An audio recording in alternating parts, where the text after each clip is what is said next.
Please ensure that you have turned all cell phones and other electronic devices to mute. If you must take or make a phone call during these proceedings, please leave the auditorium to do so. The warrant that was posted and from which we are working tonight constitute a notice or warning to all voters of what we will discuss tonight. Town meeting can only take action within the scope of an article on the posted warrant. Similarly, any discussion is also limited to the scope of the articles on the posted warrant. I agree. Town meeting acts on motions. If there isn't a motion before town meeting, no action, including discussion, can take place. To allow for discussion, I will entertain a motion and a second for that motion after each article has been introduced and explained, but before discussion commences. Once a motion has been made and seconded, it is subject to amendments from the floor. The procedures for amending an article are listed at the back of your handbook in the section titled Selected Town Meeting Procedures.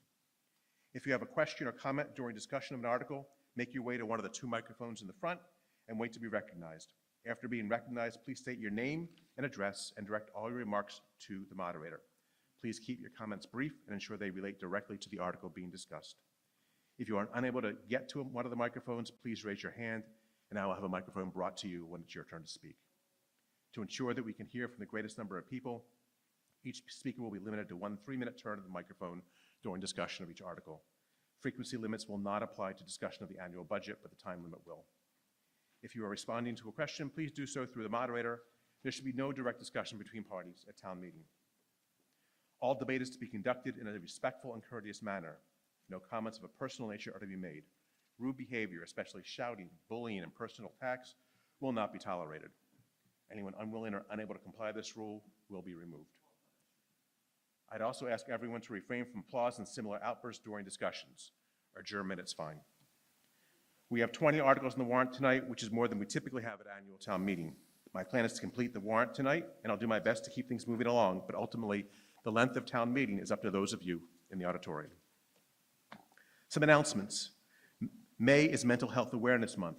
Despite recent strides in how our society approaches mental well-being, many Americans still don't have access to the high-quality, comprehensive treatment and care they need. In fact, a former U.S. Surgeon General called mental health the public health crisis of our time. Across the country during May, individuals and organizations will step up to raise awareness of and help address the challenges faced by people living with mental health conditions.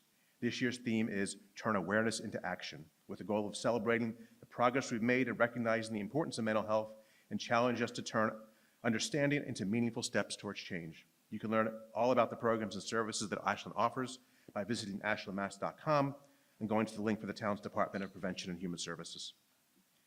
Annual town elections are 2 weeks from yesterday on May 20th. As always, I'm predicting a beautiful day with nothing but sunny skies on election day.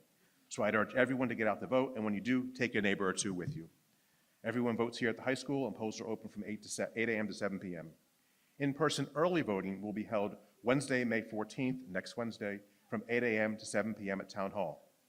You may also apply for a vote-by-mail ballot by 5 p.m. May 13th if you are unable to be at the polls on Election Day. The deadline to register to vote is this Friday at 5 p.m. Final announcement, there are 2 vacancies on the Finance Committee. One is an immediate opening for a term that runs through June 30th of next year, and one for a full 3-year term beginning July 1st. If you're interested in serving, please complete a talent bank form on the town's website. I aim to fill the immediate vacancy as soon as possible, so please get your talent bank forms in. Moderator's motion. The moderator's motions are listed in your handbook on page 4. They're the same standard motions that we approve each town meeting, so I'll ask to address them as a group. Do I have a motion to approve the moderator's motions 1, 2, 3, and 4 as printed in the handbook? Is there a second? All in favor, please raise your cards. Thank you. And opposed? That passes, but not unanimously. On to our business for the night.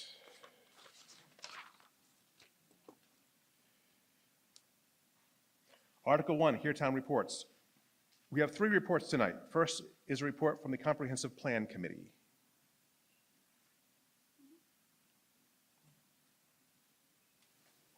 And please feel free to turn the microphone around so you don't feel like you're facing everyone. Or take it down, that's fine too. Take it down and turn around, you said?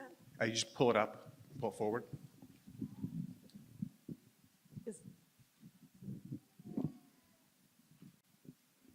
I see. And then turn around, you said? You can, yeah, just whatever you're more comfortable doing. Okay. Thank you all. I'm Rajashri Ghosh, and I've lived in Ashland since 2006, and I've served on several committees and community groups. Currently, I'm one of the two co-chairs of the Comprehensive Plan Steering Committee. The other is Stacy Grant. She's right here, and she'll talk about it in a little bit. This committee comprises 29 representatives from town committees, 2 members from the Select Board, 2 members from the Planning Board, and representatives from 6 precincts. I represent Precinct 5. Together, we form the Comprehensive Plan Steering Committee. We meet every third Thursday of a month. The meetings are hybrid, and it's open to the public. Our agenda minutes are all available on the town website. Our role as co-chairs has been to enhance the committee's effectiveness through developing agenda, coordinate between members and meetings, between town officials and consultants, moderate discussions, and encourage follow-through of action items. An unsaid part of our role is also to ensure that everyone on the committee is heard and seen.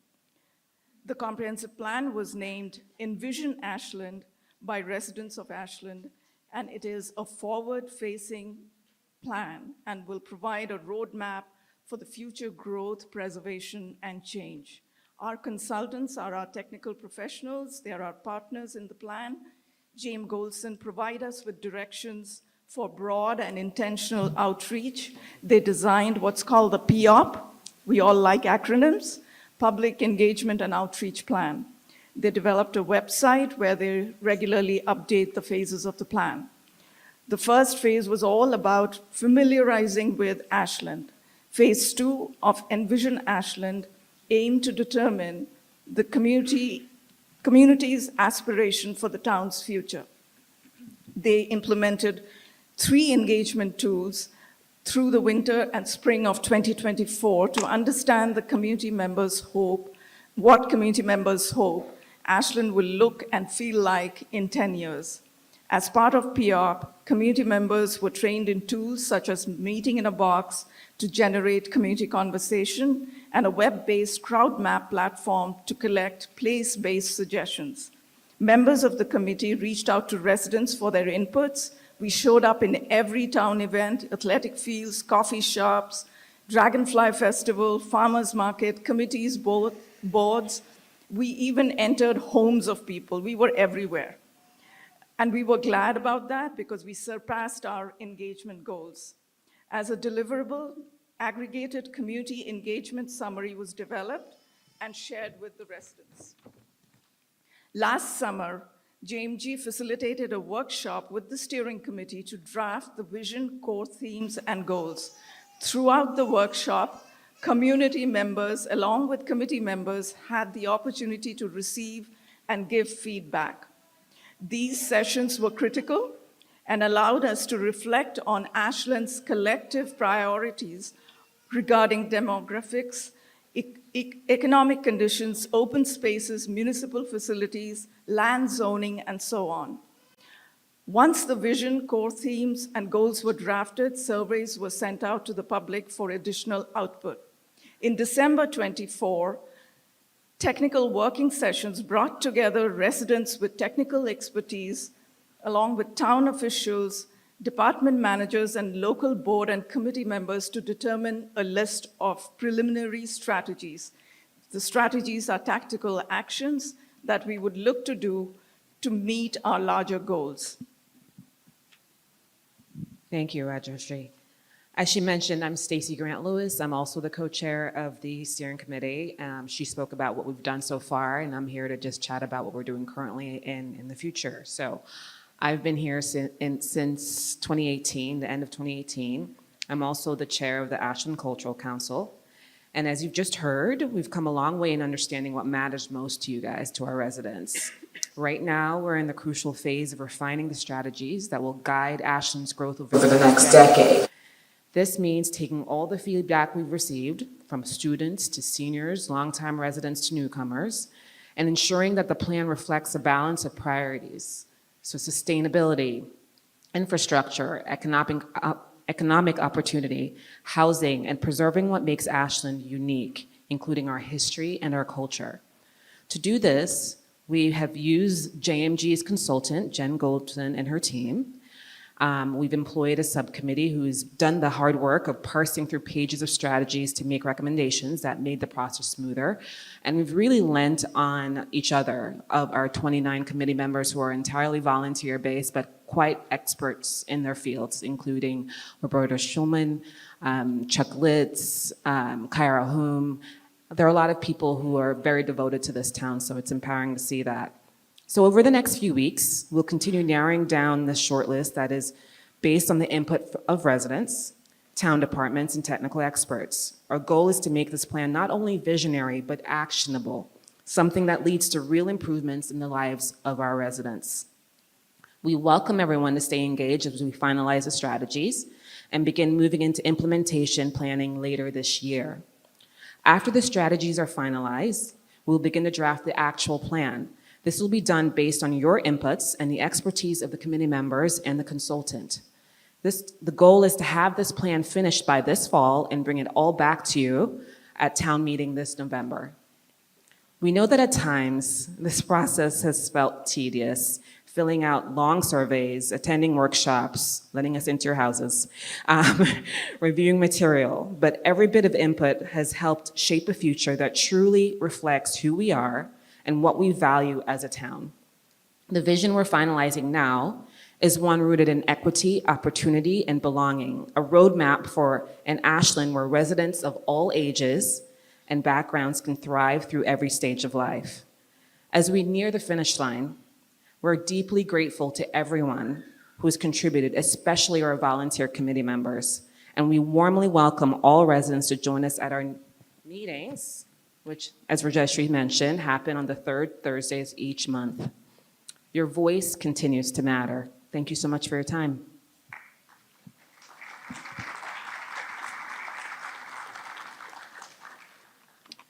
Next up is the school committee, and Superintendent Adams will be giving remarks for the school committee. Thank you, Mr. Moderator. Is this okay if I sit back? Can everyone hear me this way? So it's not perfect. The PowerPoint, is that? Michael, thank you.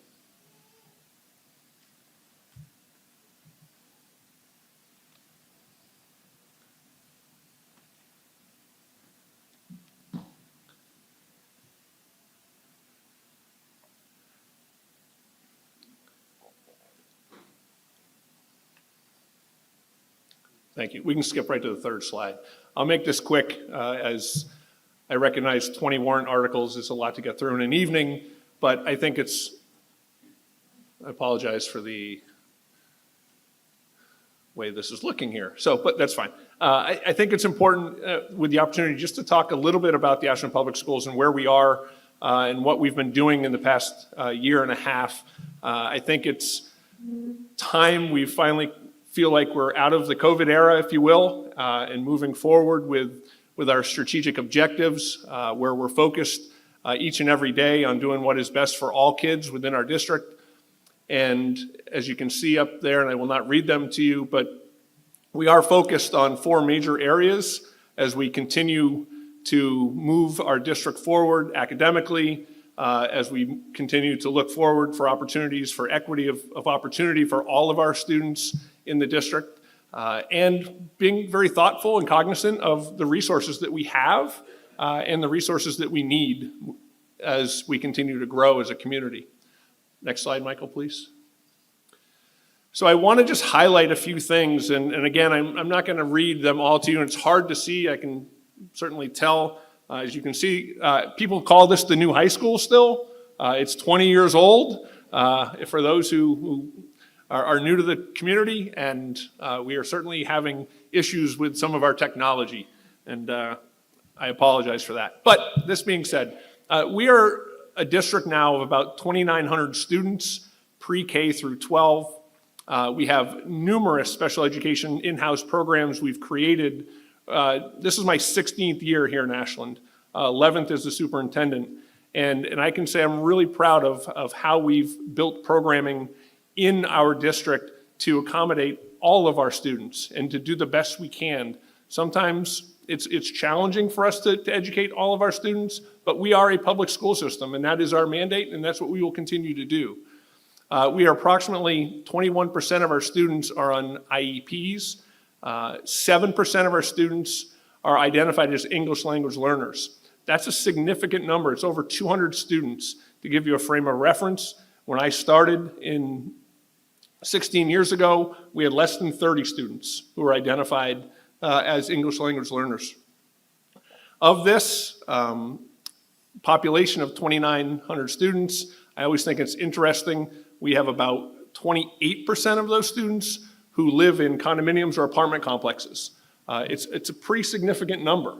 And it's one of, if you look at communities surrounding us, you can go to Acton. That's another community that has a large condominium and apartment complexes.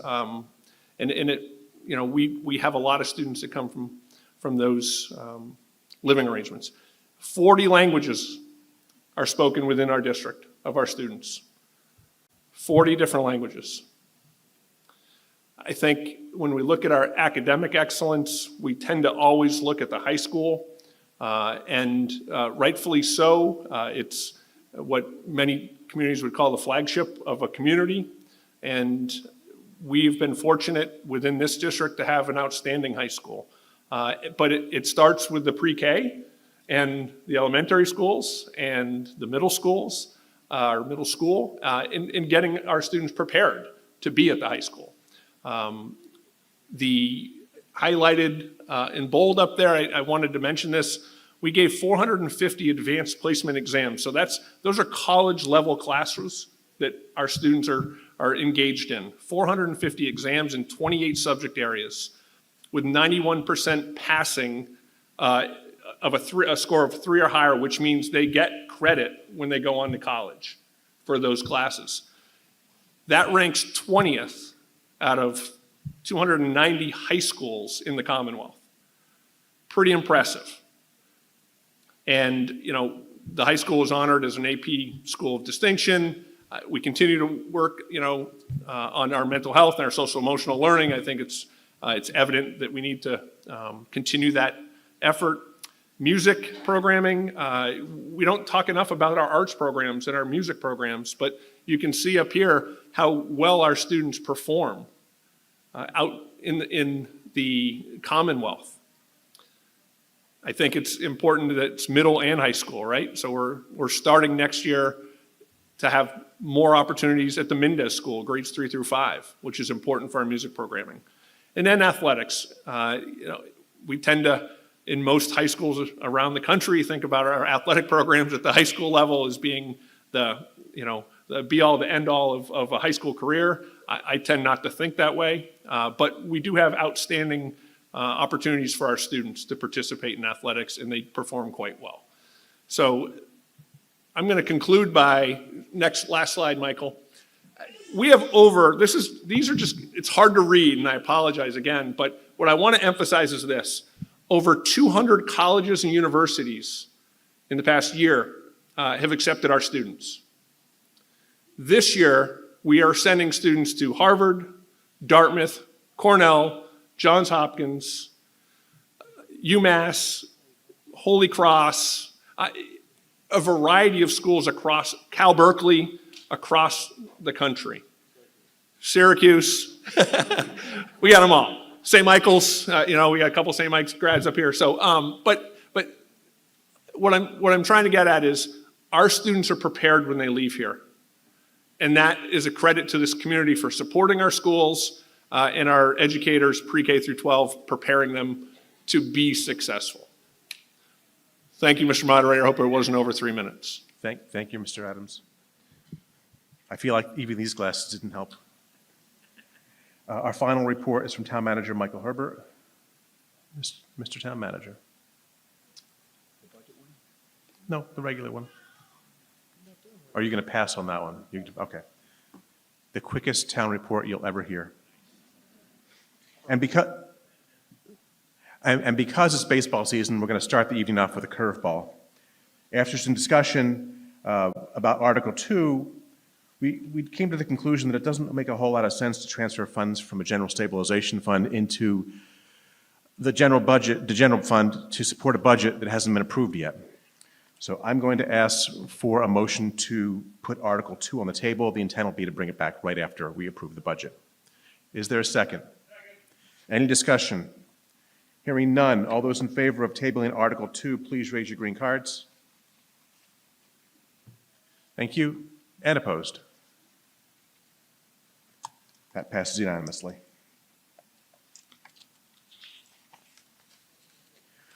Article 3, transfer from the Special Education Stabilization Fund to the General Fund, sponsored by the Town Manager and Finance Director. To see if the town will transfer $300,000 from the Special Education Stabilization Fund to the General Fund, or pass any vote or take any action relative thereto. The Finance Committee recommends the town so vote. Mr. Herbert. Thank you, Mr. Moderator, and good evening, everyone. Thank you for spending a Wednesday night with us. As the moderator has noted, this is a transfer from the Special Education Stabilization Fund in the amount of $300,000. This is being used to help balance the FY26 budget. One of the primary drivers in some of our costs for the town are related to some of the out-of-district special education costs. So this is necessary to help maintain a balanced budget and maintain our commitment to our kids. Thank you, Mr. Herbert. To allow discussion, I'll entertain a motion that the town transfer $300,000 from the Special Education Stabilization Fund to the General Fund. Do I have such a motion? Discussion. Come up to a microphone. We can't hear you from back there.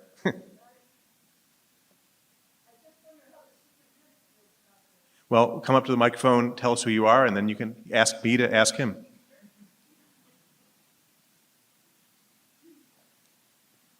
Hi, I'm Penny Black, and I live in Ashland. I'm concerned about $300,000 when I think about the importance of special education, and I'm wondering if we have fewer special ed kids, and that's why we can go down, or are the teachers saying that they want less money? This is going the other way. It's increasing funding to special education. It's coming from the Special Education Fund to move into the General Fund to fund special education.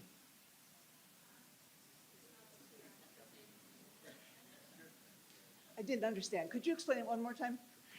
Mr. Herbert?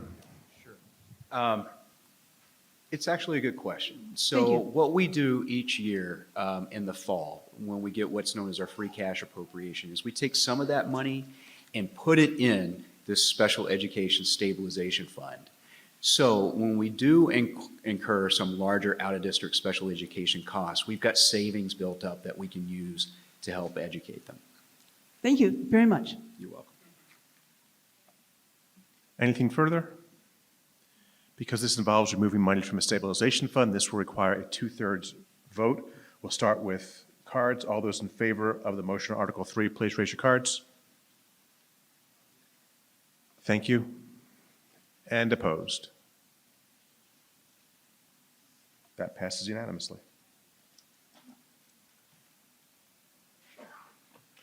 Article 4, fiscal year 2026 budget, sponsored by the Town Manager and Finance Director. To see if the town will vote to raise and appropriate from available funds and/or transfer from available funds in the Treasury such sums of money as are necessary to defray charges and expenses of the town, including debt and interest, for the ensuing fiscal year, or pass any vote or take any action relative thereto. I've made some changes this year, and I'm providing both the school committee and town manager with a few minutes to make comments on the budget before we hear from the finance committee. First up is the school committee, and again, Superintendent Adams. Thank you. Thanks, Mike. Go to the next slide, please. I want to be really clear on our process. As I stated, this is my 16th year, 11th as superintendent, and this to me was the most challenging budget environment that we've been faced with since I've been in Ashland. And the depth of conversation between the Ashland School Committee, the Select Board, and the Finance Committee was at an all-time high. We met 2 times as a tri-board. We met 2 additional times with just with the school committee. And then we had numerous meetings with our administrative team. And certainly I believe that our budget has continuously been conservative in nature, but trying to meet the needs of our community and our students. This is what drives us, our guidelines. I believe in presenting a fiscally responsible budget, and I believe in making sure all of our students and our faculty and staff in this community get the education resources that are deserved. Michael, please. I think context is important. We have 379 employees, 221 teachers. We spend about $16,240 per child in Ashland for education. Next. We are asking for a 5.95% increase over fiscal year 25. So our budget is $44,350,743 is what we proposed, and Finance Committee, Select Board, and School Committee agreed upon. Next. Again, context is important. One might think it's only $44 million, but our actual budget is closer to $49 million. It's hard to see again, I apologize. It's a 48 up there. We have a lot of funding through grants, federal funds. Certainly that is a conversation within the country right now. What will happen to the U.S. Department of Education? What will happen to federal grant funds such as Title I, which is used to fund, in our case, 3 teachers' positions.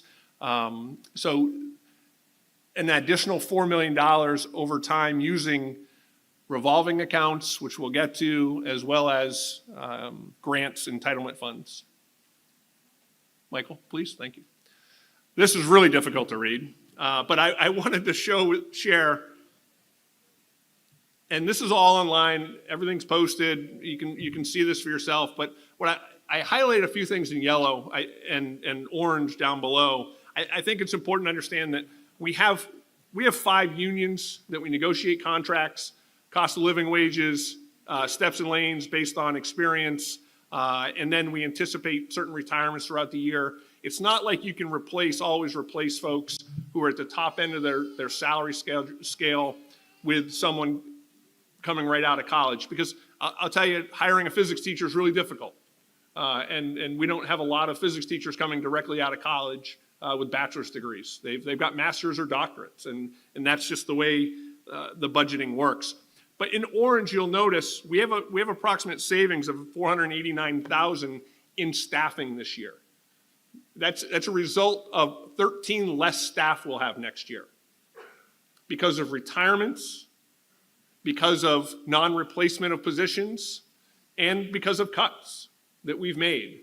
What I want to emphasize is we have not cut positions that will impact students in the classroom.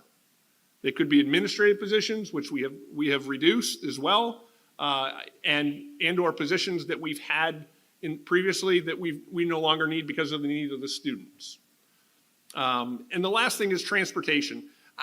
Transportation's increasing by about $776,000 in the operating budget because last year we took $776,000 of our transportation revolving account. We charged $300 to use the bus. We use those funds to offset transportation costs. And last year we used the revolving account. We can't do that continuously or we won't have the revenue to pay for it. Next slide. Student enrollment, we're staying pretty flat in red, 28, 30, 31. That doesn't include, you saw the number earlier, the pre-K is not included in that number. That's why the number I showed earlier has the pre-K. There is a bump in a couple of years, looking down at 27, 28, about 2,800 kids, K through 12. Next, please. Thanks, Mike. We talk about value.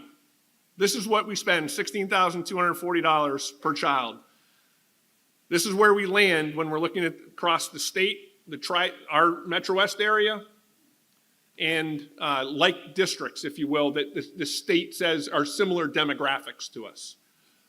We're still at the bottom of the list in terms of what we spend per pupil. Significant. Next, please. To answer the question about special education, it was a great question. And the reason why we're asking for that $300,000 transfer is you can see the cost of special education out of district students, that we are not able to educate in our community. No matter what programs we've created, we might have students who have to be in a school for the blind or a school for the deaf. We don't have those types of programming. Well, they're costly because there's transportation involved. There's separate schools that are residential sometimes. So as you can see, our numbers have gone down, but the cost is up about 20%. So private residential schools or private special education schools are not subject to that 2.5% tax base or rate increase that communities are, subject to. And I think the next slide might be it. So revolving accounts, we talk about how are we spending the money that comes in, school choice funding. So we have students who come into Ashland who are school choice students. We can use those funds to help offset our budget. So as you can see, we're anticipating using $3.3 million of revolving accounts next year. School choice, building rental, circuit breakers, reimbursement for special education costs for students who are out of district. It's not a full reimbursement, it's a partial reimbursement. So we gotta be, it's really complex, and I don't have time to explain it, but if you ever wanna know, swing by my office and we can sit and talk. And our revenues are starting to decrease. School choice revenues, we had this a number of years ago, we stopped adding school choice seats because our growth was significant here and we didn't have room. We're adding more seats back in now, but that doesn't mean they're going to be filled. So as you can see, we're going from 5.5 million FY25 balance down to 4.5. Extrapolate that out in a couple more years, and those revolving accounts are gone. And that means cuts will occur because school choice is funding 8-10 teacher positions.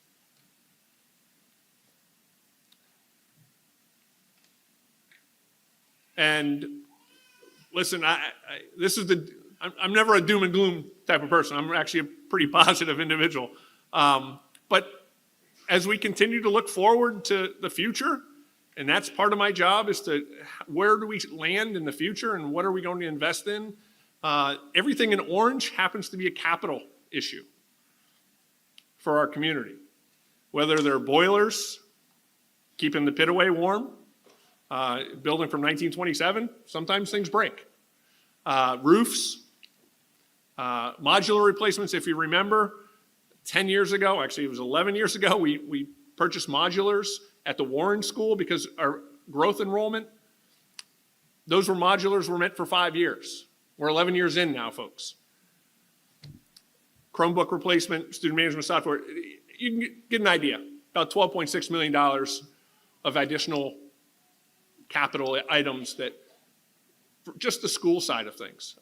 And, it's a challenge for sure.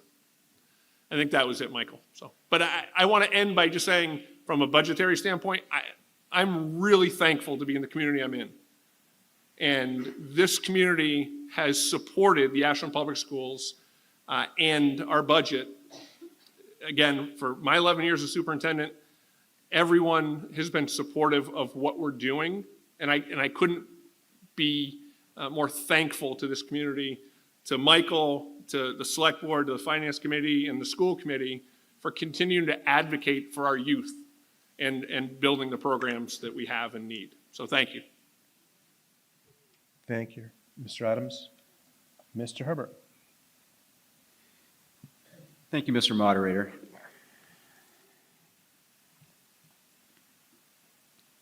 Each year I keep on saying I'm going to not drive and try to present at the same time, but here we are. How's that working out for you? It's not working out too well, but thank you very much. Good evening, everybody.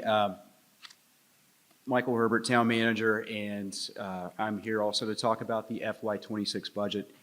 And I want to start off just echoing a lot of what Superintendent Adams' comments were. And I'll start off with really the more positive piece, which is really the level of collaboration that we experience here in this community between boards, committees, and staff, volunteers is really one of the, I would say the primary thing that makes this community successful.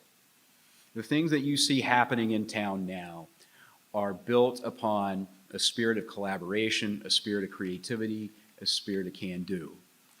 And that's the positive piece. Because generally I try to take an optimistic stance towards things, but also, as Superintendent Adams said, this has been the most challenging budget year that I've experienced in my 10 years as town manager and my 12 years in this town. Before I was town manager, I was also the finance director. And, you know, when you get into budget challenges, there are two ways you can address those, and you hear those constantly. You either increase revenues or you cut expenses. You know, this year for the FY26 budget, we're looking at significant financial challenges. To the tune of actually $2.7 million, using $2.7 million in one-time funds to balance the general fund budget this year. $2.7 million out of an $82 million budget. And what do I mean by one-time funds? I'll get into a little bit of detail about what those are, but one-time funds is revenue or money that you have that you do not get on a recurring basis. There are savings, if you will. So if you liken it to your household budget, you know, the money you put in your savings account, the money that you save, you keep that for a rainy day. You know, if you put $100 into your savings account and you need to use that the following year, guess what? You don't have that $100 the year after. So if you have a deficit driving the need for that $100, you either need to address that you have to address that deficit or find $100 somewhere else, or you have to make the cuts somehow.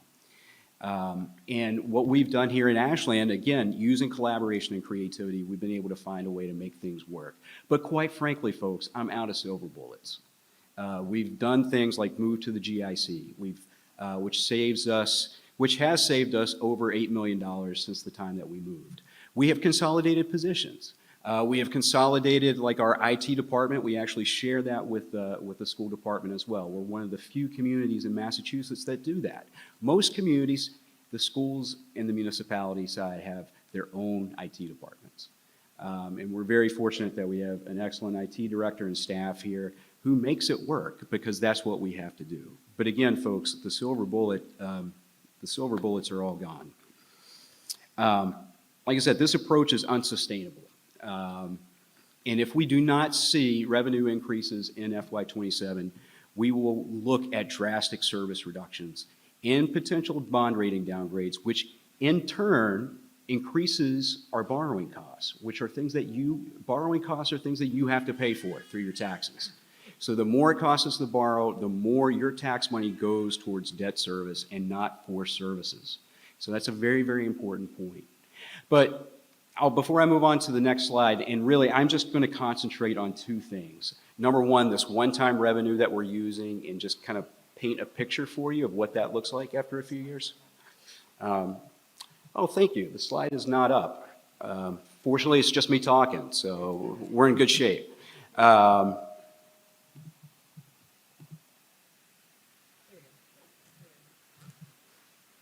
See, I can even go on to the next slide.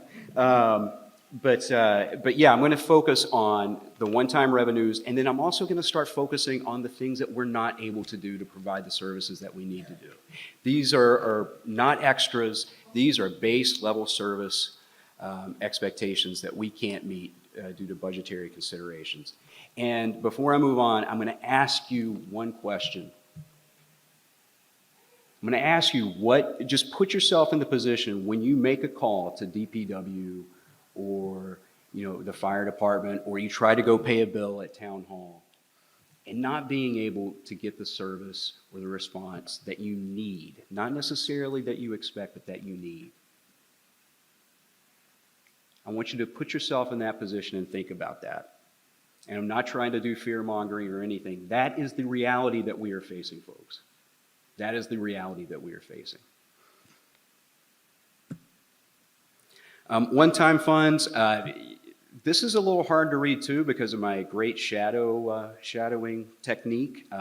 I will not say this is about technology. This is all about my presentation skills, my PowerPoint skills. But these are some of the one-time funds that we're using to balance the budget this year. $300,000 in the sped stabilization fund.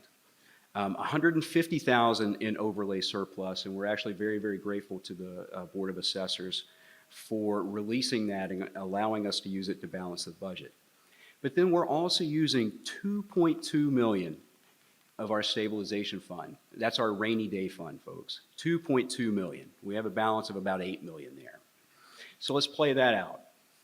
You know, costs rise, and we're facing the same pressures that you are in your household. Inflation is a killer.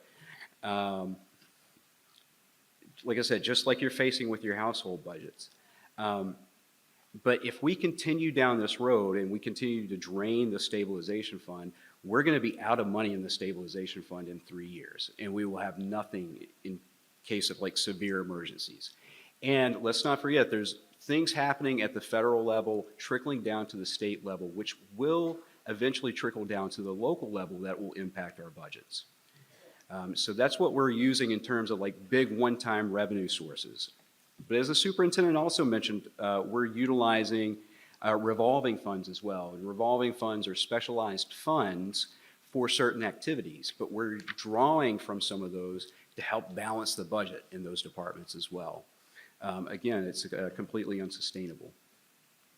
So again, that's the one-time revenue that we're using this year. And I just want to say, we're doing it this year because we needed a bridge to think of a larger solution, a bigger solution. But that solution and that discussion has to start now. It has to start after this town meeting. But like I'd mentioned earlier, we're also not able to provide, even at the budget level that we are and utilizing the one-time funds that we are at the significant level that we are, to fund some basic needs that the community expects. In fact, there were $1.18 million in personnel requests that we were not able to fund this year. Critical staffing shortages that we have throughout town. We have $209,000 in operational needs, like equipment and services that we're not able to use. And like I said, not able to fund, excuse me. And as I mentioned before, this is all still while using $2.7 million in one-time funds to help balance the budget. And before I move on, I'll just take a little aside and just, explain very briefly what is causing this deficit, driving this deficit. And like I said, it's inflation mostly. Our health insurance budget went up 12%. That's similar to all around the Commonwealth that we're seeing. And also our pension assessment went up almost $300,000. Those two items alone make up the entire amount that we get in the 2.5% increase that we see in the tax levy. So before all is said and done, those fixed costs, those things that we are obligated to pay for, took up all the additional tax revenue that we got from the 2.5% increase. Sorry, I just wanted to make that explanation. Just getting back to some of the unfunded personnel needs, we're looking at $472,000 in police and fire positions. We wanted to hire 4 more firefighters to help mainly staff another ambulance so we could service the community. We wanted to fund 2 police officers dedicated to traffic enforcement. Chief and her team have done a great job of increasing enforcement with the resources that we have, but as you know, speeders are all over this town in different places, and keeping up with them is a difficult task. $227,000 in administrative support. Some people might not think that that's important. I can tell you, being on the front lines, that is absolutely critical. We can't do what we do unless we have that back-end support that's so critical to making this community go. If you look at things like the library and the senior center, we're not able to fund $148,000 in critical needs. And then operations, just looking at like DPW and facilities and planning, $222,000 in needs that we weren't able to fund this year. Folks, these are needs. We had a meeting with our department heads. We invited members of the select board, the finance committee to hear, and they give an explanation of their budget requests. And these aren't really extras. These are things that we just need to provide services to the level of expectation that people provide. And I'll just give you some more staff hour increases that weren't needed, or that were needed but unfunded. So again, in the police department, we could have used another $100,000 for overtime and other incentives. And these incentives, you know, we incentivize people to get trained in certain specialties, learn certain skills, certain techniques. Also, overtime is a very, very necessary component of a budget, especially in our public safety departments, in order to maintain a robust staffing level throughout the 24-hour cycle. Remember, most of us with, you know, 9-to-5 jobs, you know, go home at the end of the day. Police and fire and DPW a lot of times become a 24/7 operation. The building department, we have $40,000 to convert a part-time inspector to full-time. I mean, this is a very part-time inspector. I mean, we have one full-time building inspector who is also the building commissioner, who is also the zoning enforcement officer, who also does capital projects. You know, the person, you know, you see the work being done on Town Hall, he's supervising that. The person who did the work, he was the same person who did the work on the Valentine barn or managed that. One person's doing all that. $30,000 in the library for increased staff hours for programs and substitutes. And then conservation, $28,000 to increase the part-time agent hours.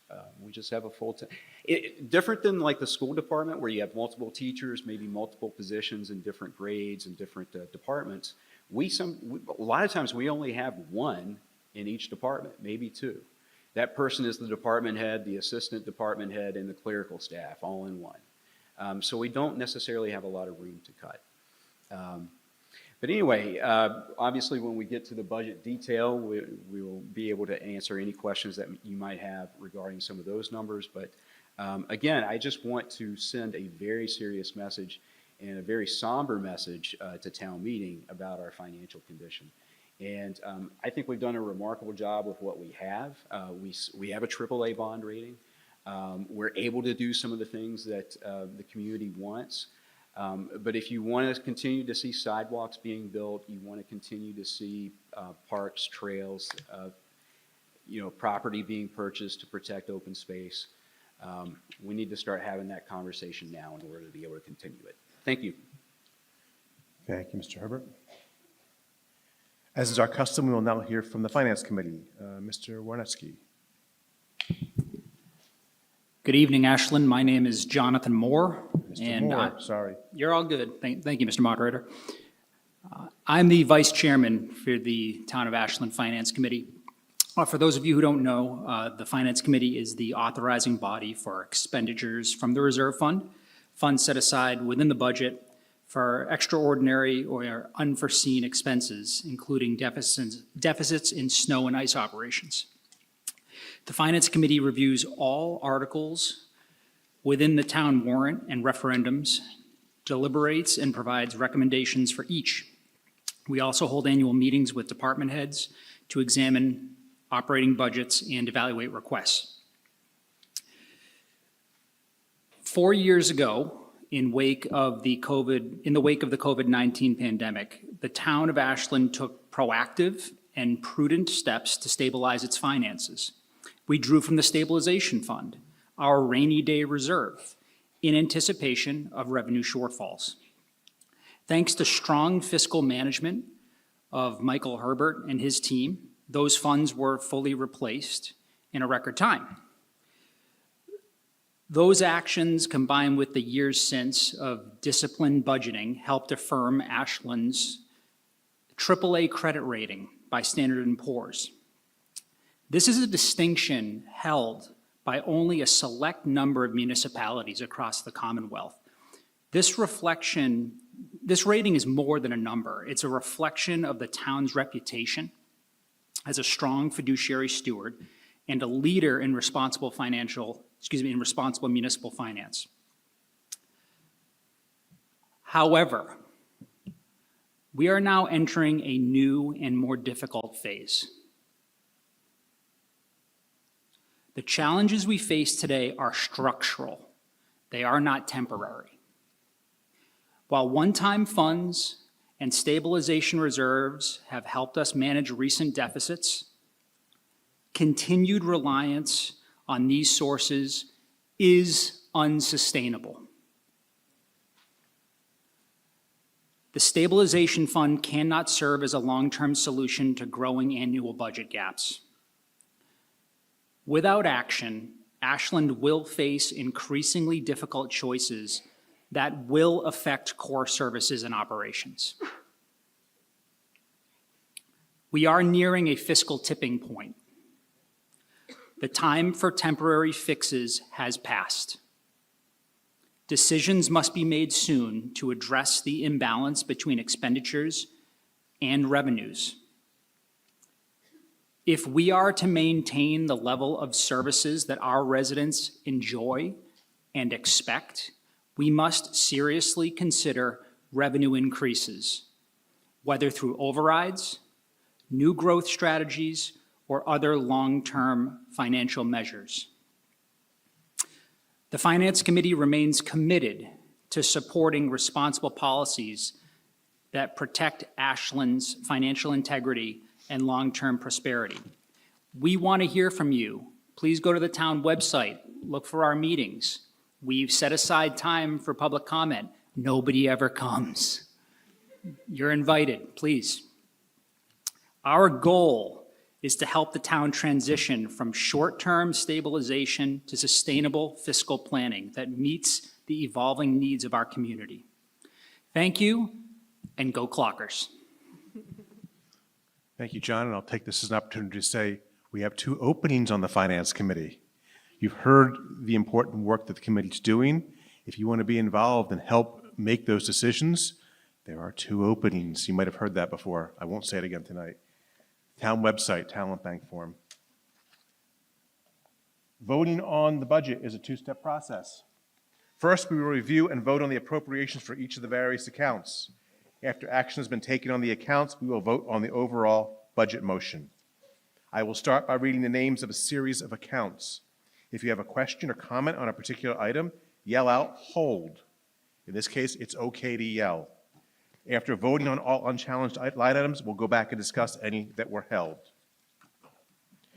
Town manager, central purchasing, telecommunications, town council, data processing, town clerk, elections town meeting, board of registrars, human resources. All those in favor of the unchallenged items, please raise your cards. Thank you. And opposed? That passes. Town accountant, assessor's office, treasurer. All those in favor of the unchallenged items, please raise your cards. Thank you. And opposed? I see 1 unopposed, but it passes. Conservation Commission, Open Space Committee, Planning Board, Inspectional Services Department. All those in favor of the unchallenged items, please raise your cards. Thank you. And opposed? Those pass. Police Department, Fire Department. All those in favor of the unchallenged items, please raise your cards. Sorry about that. Opposed? That passes. Health Department, Council on Aging, Recreation, Veteran Services, Prevention and Human Services, Public Library. All those in favor of the unchallenged items, please raise your cards. Thank you. And opposed? Passes unanimously. Public Buildings and Property Maintenance, DPW Administration, Highway, Snow and Ice Removal, Highway Street Lighting, Highway Combined Fuel, Cemetery Parks and Trees. All those in favor of the unchallenged items, please raise your cards. Thank you. And opposed? Those pass. School Department, Keefe Tech Vocational School. All those in favor of the unchallenged items, please raise your cards. And opposed? That passes. Total debt. All those in favor, please raise your cards. Thank you. And opposed?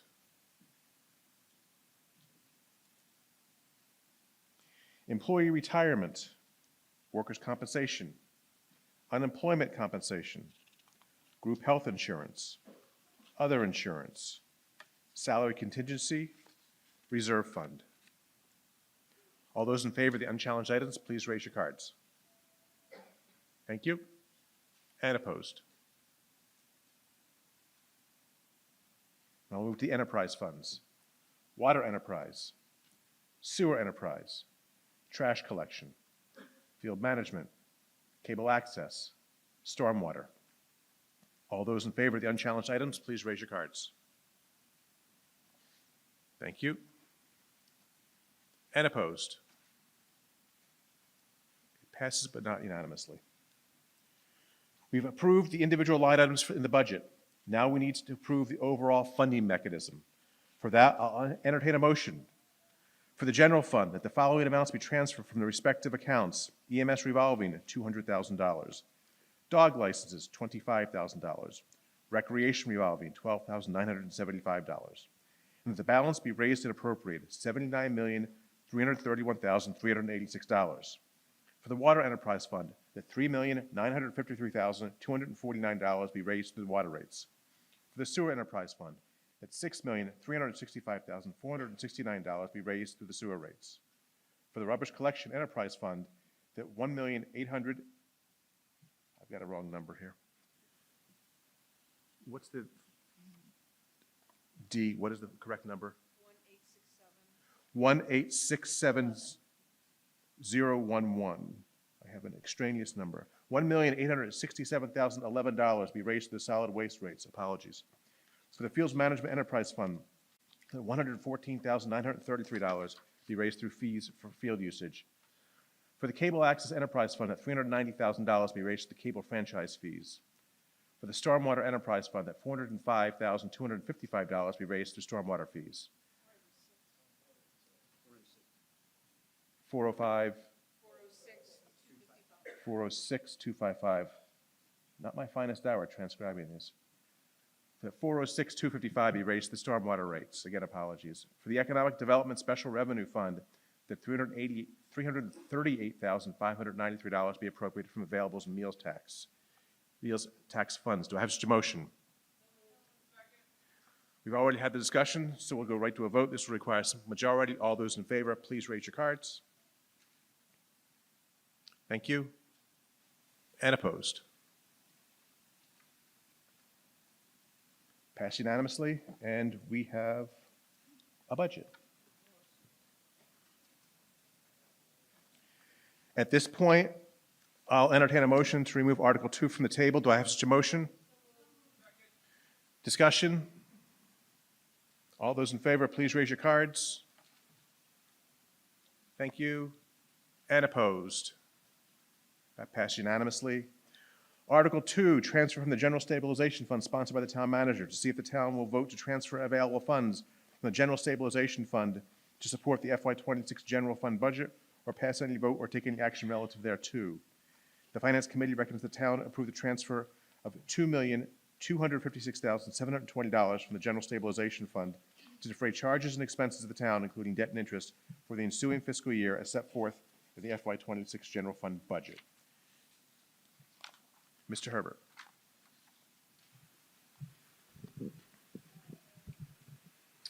Thank you, Mr. Moderator, and I just want to apologize for the technical difficulties. I tried to get the warrant up on the screen, but I explained this during the budget presentation.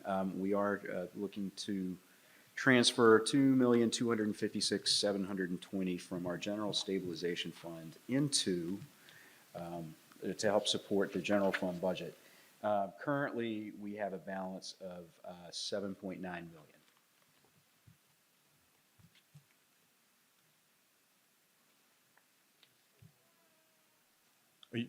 Is that it? Correct. Oh, sorry. I thought there was more. My apologies. To allow discussion, I'll entertain a motion. The town transfer $2,256,720 from the General Stabilization Fund to defray charges and expenses of the town, including debt and interest, for the ensuing fiscal year as set forth in the FY26 General Fund budget. Do I have such a motion? Discussion. Seeing none, we'll move to an immediate vote. Oh, I'm sorry. Could you just say what you said again? Was that leaving 5 million in a stabilization fund? What's the balance of that, Mr. Manager? So is there 7.9 now or 7.9 after you take 2.25 out? Currently, Okay, so it will be about 5 and something left. that's correct. Thank you. Any further discussion? We'll move to a vote. Because this involves money leaving a stabilization fund, it will require a 2/3 margin. We'll start with a hand count, a standing count. All those in favor, raise your cards, please. Thank you. And opposed? I declare a 2/3 majority. That passes. Before we move to Article 5, a quick update. The Celtics are up 50-41 at halftime. Article 5, transfer to OPEB trust, sponsored by the Town Manager Finance Director. See if the town will transfer $375,000 from the OPEB contribution account to the OPEB trust, or pass any vote or take any action relative thereto. The Finance Committee recommends the town so vote. Mr. Herbert. Thank you, Mr. Moderator. I think we talk about OPEB twice a year at town meeting, so I think, hopefully most people know what that is. But for those of you that don't, OPEB stands for Other Post-Employment Benefits. It is a fancy way of saying retiree health insurance. But more importantly, it's a liability that we have to keep on our books, effective based on a GASB, Government Accounting Standards Board, change that was made quite a few years ago. And this is part of our strategy on how we fund those long-term liabilities. This part of our strategy, we take money each year for every new employee that we bring on. We try to fund what's known as their annual required contribution. So what does it take each year to fund that long-term liability for that employee for that year? That is what this number is, that total number, $375,000. And then just the other part of our strategy is in the fall, when we do get a free cash number, we do take a portion of that and put it in the OPEB trust. And I will just say, it's been a successful strategy for us. When we started this about a decade ago, we had zero money set aside for this long-term liability, and we're now up to over $8 million. More importantly, our funded ratio, which is what percentage of our liability do we actually have funds set aside for, has gone from 0 10 years ago to 12% now. So slowly but surely, our strategy is making strides, and we would just like to continue that with this article. To allow discussion, I'll entertain a motion that the town transfer the sum of $375,000 from OPEB contribution account 01915517009 to the OPEB trust account 88100-49710. Do I have such a motion? Is there any discussion? Seeing none, we'll move to an immediate vote. This will require a simple majority. All those in favor, please raise your cards. Thank you. And opposed? That passes unanimously.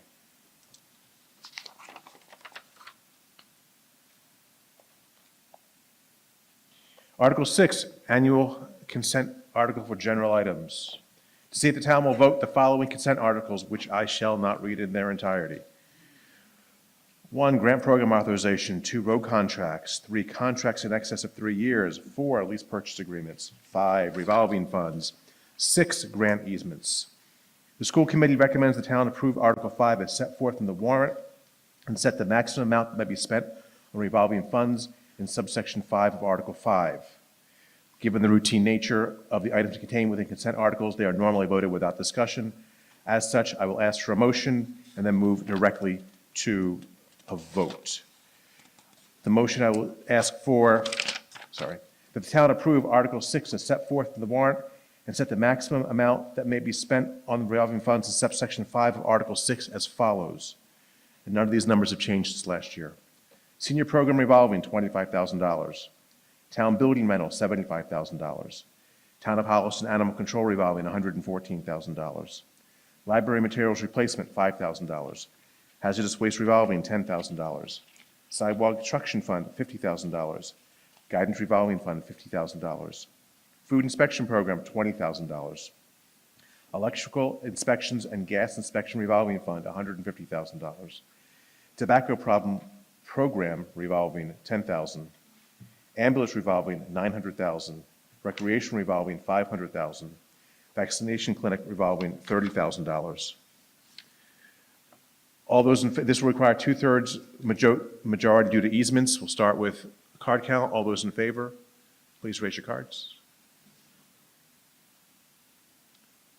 Thank you. Opposed? Article 6 passes unanimously. Article 7, annual consent article, Community Preservation Act items sponsored by the Community Preservation Committee. See, the town will vote the following items. Community Preservation Funds, FY26 annual appropriations. From FY26 estimated revenues to committee administrative expense, $72,747. From FY26 estimated revenues to Historic Resources Reserve, to Community Housing Reserve, and to Open Space Reserve, $138,218 each, and to Undesignated Budgeted Reserve, $967,528. Oak Street bond payment to appropriate $131,150 from the undesignated budget reserve account. C, to high school fields bond payment to appropriate $292,600 from the undesignated budgeted reserve account. The Warren Woods bond payment to appropriate $148,125 from the following FY26 reserve accounts. Historic Reserve, $47,400. Open Space Reserve, $39,994. Undesignated Budgeted Reserve, $60,731.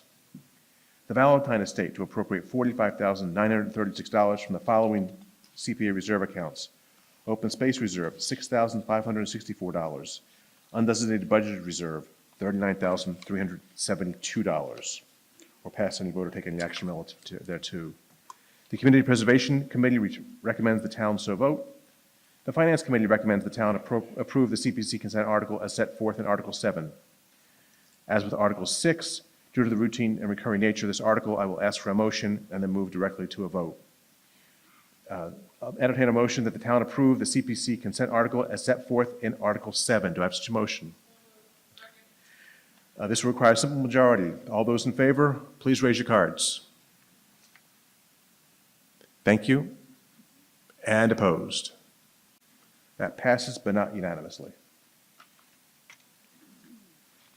Article 8, appropriate CPA funds for the creation of the Ashland Arboretum, sponsored by the Community Preservation Committee.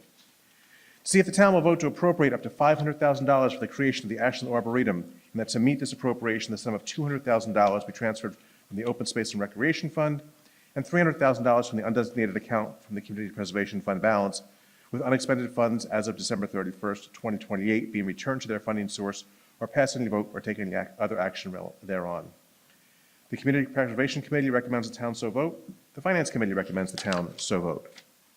Mr. Ladd. Thank you. Aaron Ladd, Chair of the CPC Committee.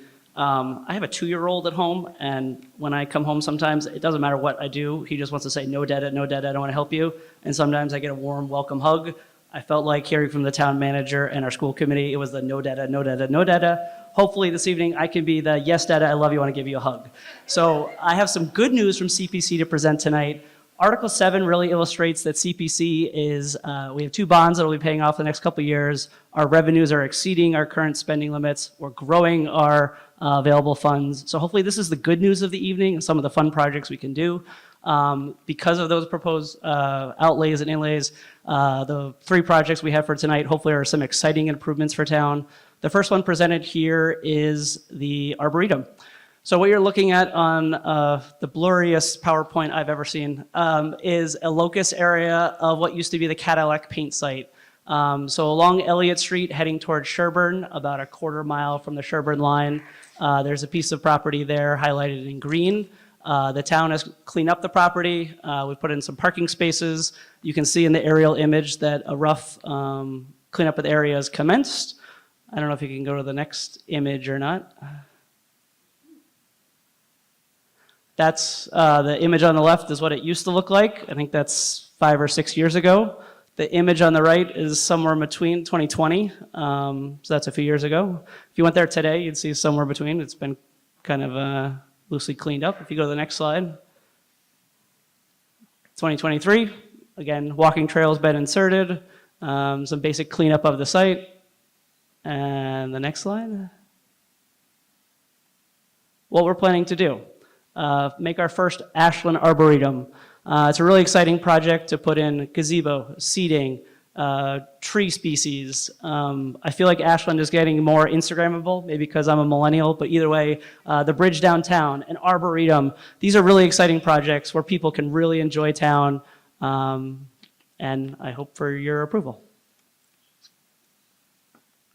Thank you, Mr. Ladd. To allow discussion, I'll entertain a motion. The town vote to appropriate $500,000 for the creation of the Ashland Arboretum. And that to meet this appropriation, the sum of $200,000 be transferred from the Open Space and Recreation Fund and $300,000 from the undesignated account from the Community Preservation Fund balance, with unexpended funds as of December 31st, 2028, being returned to their funding source. Do I have such a motion? Discussion.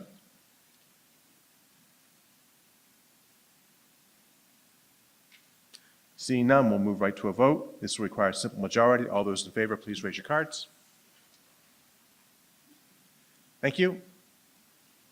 And opposed? That passes unanimously. Thanks, Dad. Article 9, appropriate CPA funds for the digitization documents for the historic preservation. To see if the town will vote to appropriate up to $110,000 for the digitization of the Town of Ashland records for historic preservation, and that to meet this appropriation, the sum of $110,000 be transferred from the Historical Resources Reserve account from the Community Preservation Fund balance, with unexpended funds as of December 31st, 2028 being returned to their funding source, or pass on any vote or take any action, other action relative thereto. Community Preservation Committee recommends the town so vote, as does the Finance Committee. Mr. Ladd. I wish I had as good a pretty a pictures to show for this, but working with the town clerk on, ironically, a motion after planting trees of working on removing paper records to make them digitized. This is something that a lot of towns have done. This is really a saver for, long-term record keeping, reducing of paper waste. This is something that probably been done a long time ago, and hopefully will help Cindy for a long time to come with digitizing a record so people can look them up, know them in a digital format. To allow discussion, I'll entertain a motion. Yes, wait a minute. Oh, you weren't done. No, I didn't start. I wasn't told it was a two-part. I apologize. Curtis Hoffman, 58 Hilldale Road. I, as a recovering archaeologist, have provided the town planner with a series of records of pre-European archaeological sites within the town. These records are not to be available except on a need-to-know basis. And so I don't see that those would be included in what gets digitized for public consumption. Dr. Hoffman, this isn't discussion. Yeah. It's not discussion. We haven't gotten there yet. Oh, sorry. So I thought you were part of the presentation. So just erase that from your memory banks. Don't go too far, Dr. Hoffman. To allow discussion, I'll entertain a motion to see if the town will vote to appropriate up to $110,000 for the digitization of the Town of Ashland records for historic preservation, and that to meet this appropriation, the sum of $110,000 be transferred from the Historic Resources Reserve account from the Community Preservation Fund balance, with unexpended funds as of December 31st, 2028, being returned to their funding source or pass any vote or take any action thereon. Do I have such a motion? That's your cue, Dr. Hoffman. Thank you. Curtis Hoffman, 58 Hilldale Road. As a recovering archaeologist, I have, you really want me to do this, right? Okay. I have provided the town planning office with a series of paper records of pre-European sites within the town. These are only available on a need-to-know basis and therefore should be excluded from the digitization project. Because that's the conditions under which I obtained them from the Massachusetts Historical Commission. So is there a question there or a statement? It's just to advise the project managers of this very worthwhile project that there are certain records that should not be made digitized and available to everyone because they are more sensitive records. Oh, thank you, Dr. Hoffman. They are not included. We're doing vital records, any archived meeting minutes. Or not? You can travel.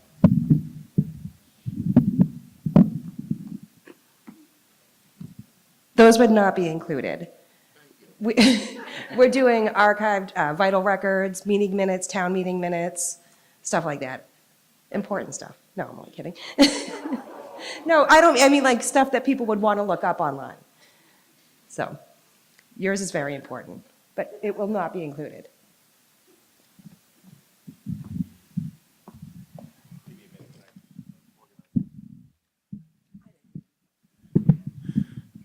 Thank you to our town clerk, despite her snark. Did you have a comment, Mr. Herbert? Okay, I thought you did. Any other discussion? We'll move to a vote. This will require a simple majority. All those in favor, please raise your cards. Thank you. And opposed? That passes unanimously. The clerk said she'd vote for it too, but she's not a resident. Article 10, appropriate CPA funds for additional funds for the dog park site improvements, to see if the town will vote to appropriate up to $60,000 for the Ashland Bark Park site improvements, and that to meet this appropriation, the sum of $60,000 be transferred from the Open Space and Recreation account from the Community Preservation Fund balance with unexpended funds as of December 31st, 2026. Is that correct, 2026? 2026 being returned to their funding source, or pass any vote or take any action, other action thereon. Both the Community Preservation Committee and the Finance Committee recommend the town so vote. Mr. Ladd. The reason for being 2026 is several years ago, the CPA approved funding for an original project, and so this is an add-on to that project, so we kept a similar timeline for completing the project. So that project has, if you're not familiar, we're looking to build a bark park, dog park along Memorial Drive across from the middle school, and that site now has full budgeting, as we've talked about all night about inflation costs. This also covers the entire site improvements for that project and gets it to its completion by the end of next year. Thank you, Mr. Ladd. To allow discussion, I'll entertain a motion. The town appropriate up to $60,000 for the Ashland Bark Park site improvements, and that to meet this appropriation, the sum of $60,000 be transferred from the Open Space and Recreation account from the Community Preservation Fund balance, with unexpended funds as of December 31st, 2026, being returned to their funding source. Do I have such a motion? Discussion. Hi, Kara Terrell, 3 Hilldale Place. I'm the president of the Ashland Dog Park Committee. So the Ashland Bark Park Committee is a group of volunteers who have been working continuously for almost 10 years to bring a dog park to Ashland. In 2020, the town of Ashland allocated a parcel of land on Memorial Drive between the Upper Charles Trail and the solar panels to be the home of the Ashland Bark Park. The Ashland Bark Park Committee has held numerous fundraisers at the Corner Spot, Farmers Market, and with local businesses. We've also been the recipients of generous BAA grants. These efforts have raised about $14,000. Our budget to transform the current land into a 1.5 acre dog park and on-site parking is estimated to be over $500,000. We've been approved to receive the Stanton grant that has funded $25,000 for a design grant, as well as $250,000 in hard construction costs. Previously, the Ashland Community Preservation Committee unanimously voted to award the dog park $215,000. We are now asking for residents to vote to appropriate up to $60,000 for the Ashland Bark Park site improvements. The CPC funds will cover many budget items such as fencing, gates, benches, and a storage shed. We need your vote. Thank you. Thank you. Ma'am? Lorraine Armenti, can you hear me? Chestnut Street, there we go. I love dogs. I think it's a personal choice to be able to afford a dog. Dogs are extremely expensive. They are annually costing an individual, in the range of $500 a year to own a dog. The town has already given these folks public land. I'm strongly against additional money going to a personal choice to have a dog. And I know that people love dogs, but having lived here for 25 years and dealt with the folks at the state park who let their dogs run without leashes despite the leash law and are belligerent about asking them to leash their dogs, I'm personally have an issue with giving them more money. That money could go, as we've heard, to another teacher, English language support, raises for the librarians, raises for the town employees. So I'm strongly opposed, and I don't know the details about the previous votes where the money is already allocated, but at this point, given what we've come through with the rising costs and the threat to federal dollars, please consider not giving more money to dogs, of which there are 90 million in the country. It's too many dogs, too much money. Please reconsider this allocation. Thanks. Before we move on, I'm going to ask town council to speak for a moment and explain the limitation on use of funds out of the CPC. Oh, that's what I was going to say. Go ahead. So the CPC funds can only be used for the projects that are defined in the CPC. So open space acquisition, parks, things of that nature, historic preservation, and affordable housing. They may not be used to support the operations of the general town operations. Thank you, council. Go ahead. Laura Irwin, 251 Winter Street, Dog Park Committee member.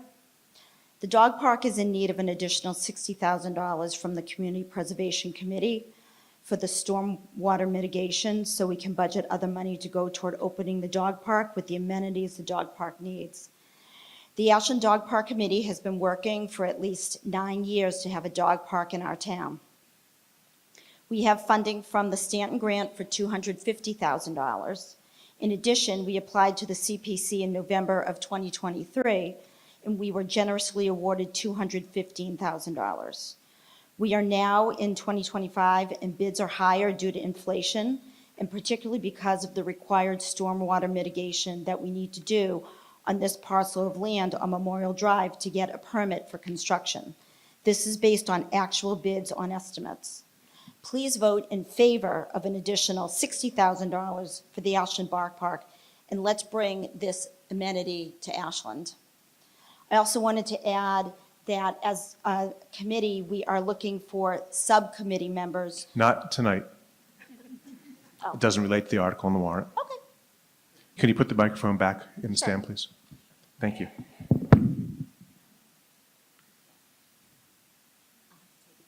Well, you can move the whole thing up. Just the end, just straight. Hi, my name's Karen. I'm on Warren Road in Ashland. I'm also on the Dog Park Committee.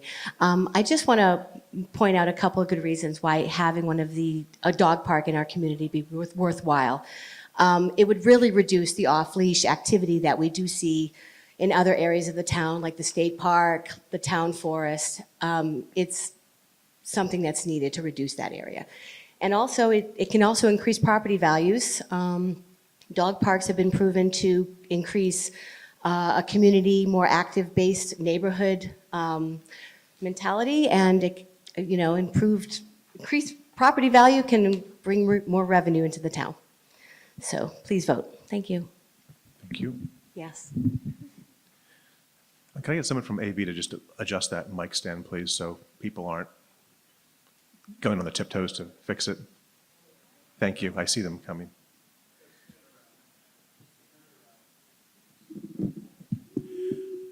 Okay. Any further discussion? Once we get the mic fixed, it's all yours.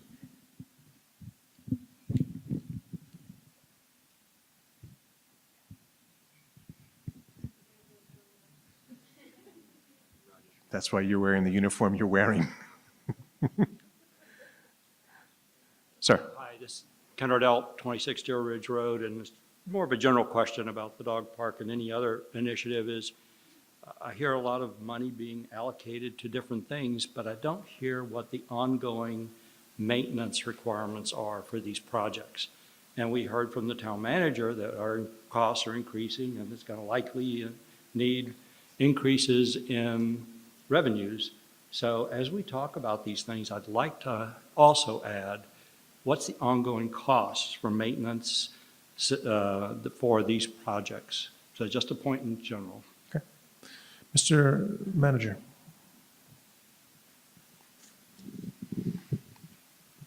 Thank you, Mr. Moderator. Thanks for your question, Ken. So I'll have to say that the town has been working with the dog park committee to look at some shared responsibilities in terms of the maintenance, working with their DPW. And that has been formalized in a memorandum of understanding. And we're just working through that with the Stanton Foundation now. And hopefully they will agree to that MOU as well and feel that it meets all of their needs. And so it'd basically be split between the committee and Public Works. Thank you. Tricia Kendall, 6 Riebenecker Road. I'm the planning board representative to the CPC committee, and I just wanted to kind of clarify that, we did grant a certain amount of money to this project several years ago. There is actually a lot of money in CPC funds for these type of projects that cannot be used for other parts of towns and schools. This is what they're for, these kind of open space recreation projects. So this is $60,000. I think we just need to allocate it and get this one over the finish line. Thank you. Thank you, Tricia. Any further discussion? Seeing none, we'll proceed to a vote. This will require a simple majority. All those in favor of Article 10, please raise your cards. Thank you. And opposed? Thank you. That passes, but not unanimously.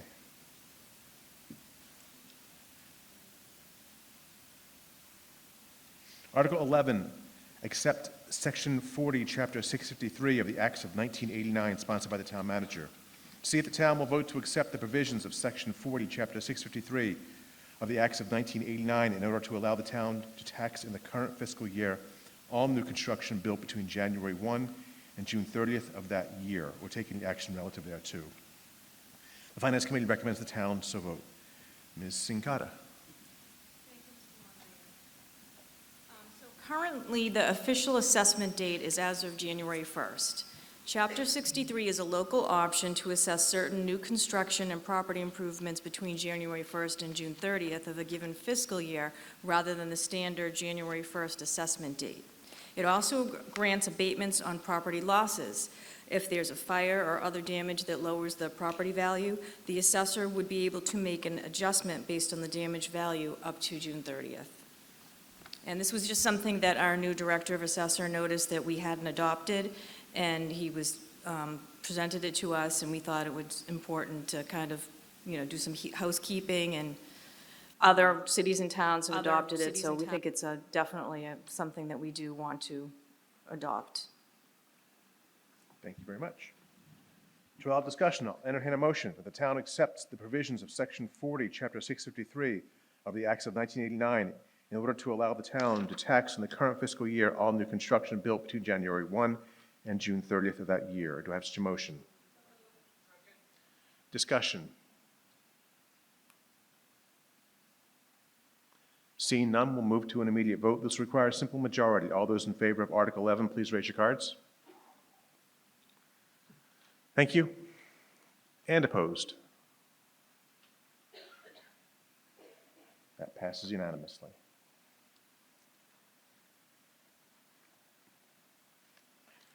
Article 12, authorize a water treatment capital project sponsored by the Town Manager, Finance Director, and Director of Public Works. To see if the town will vote to appropriate, transfer, or otherwise provide an additional $2 million to the previously approved $4 million authorized in Article 11 of the 2024 Annual Town Meeting for the engineering, design, construction, and all costs incidental and related thereto in order to replace the existing 20-plus-year-old ozone system at the water treatment plant located at 229 House Street, and to determine if this amount shall be paid for by borrowing, and if so, authorize the town treasurer, with the approval of the select board, to borrow said amount under and pursuant to General Laws, Chapter 44, Section 7-1, or other enabling authority, and to issue bonds or notes of the town therefore, or to take any action relative thereto. The Finance Committee recommends the town so vote. Mr. Herbert. Thanks, Mr. Moderator. I don't think this is one of those, what'd you call it, Aaron, a no daddy moment? No daddy? Okay.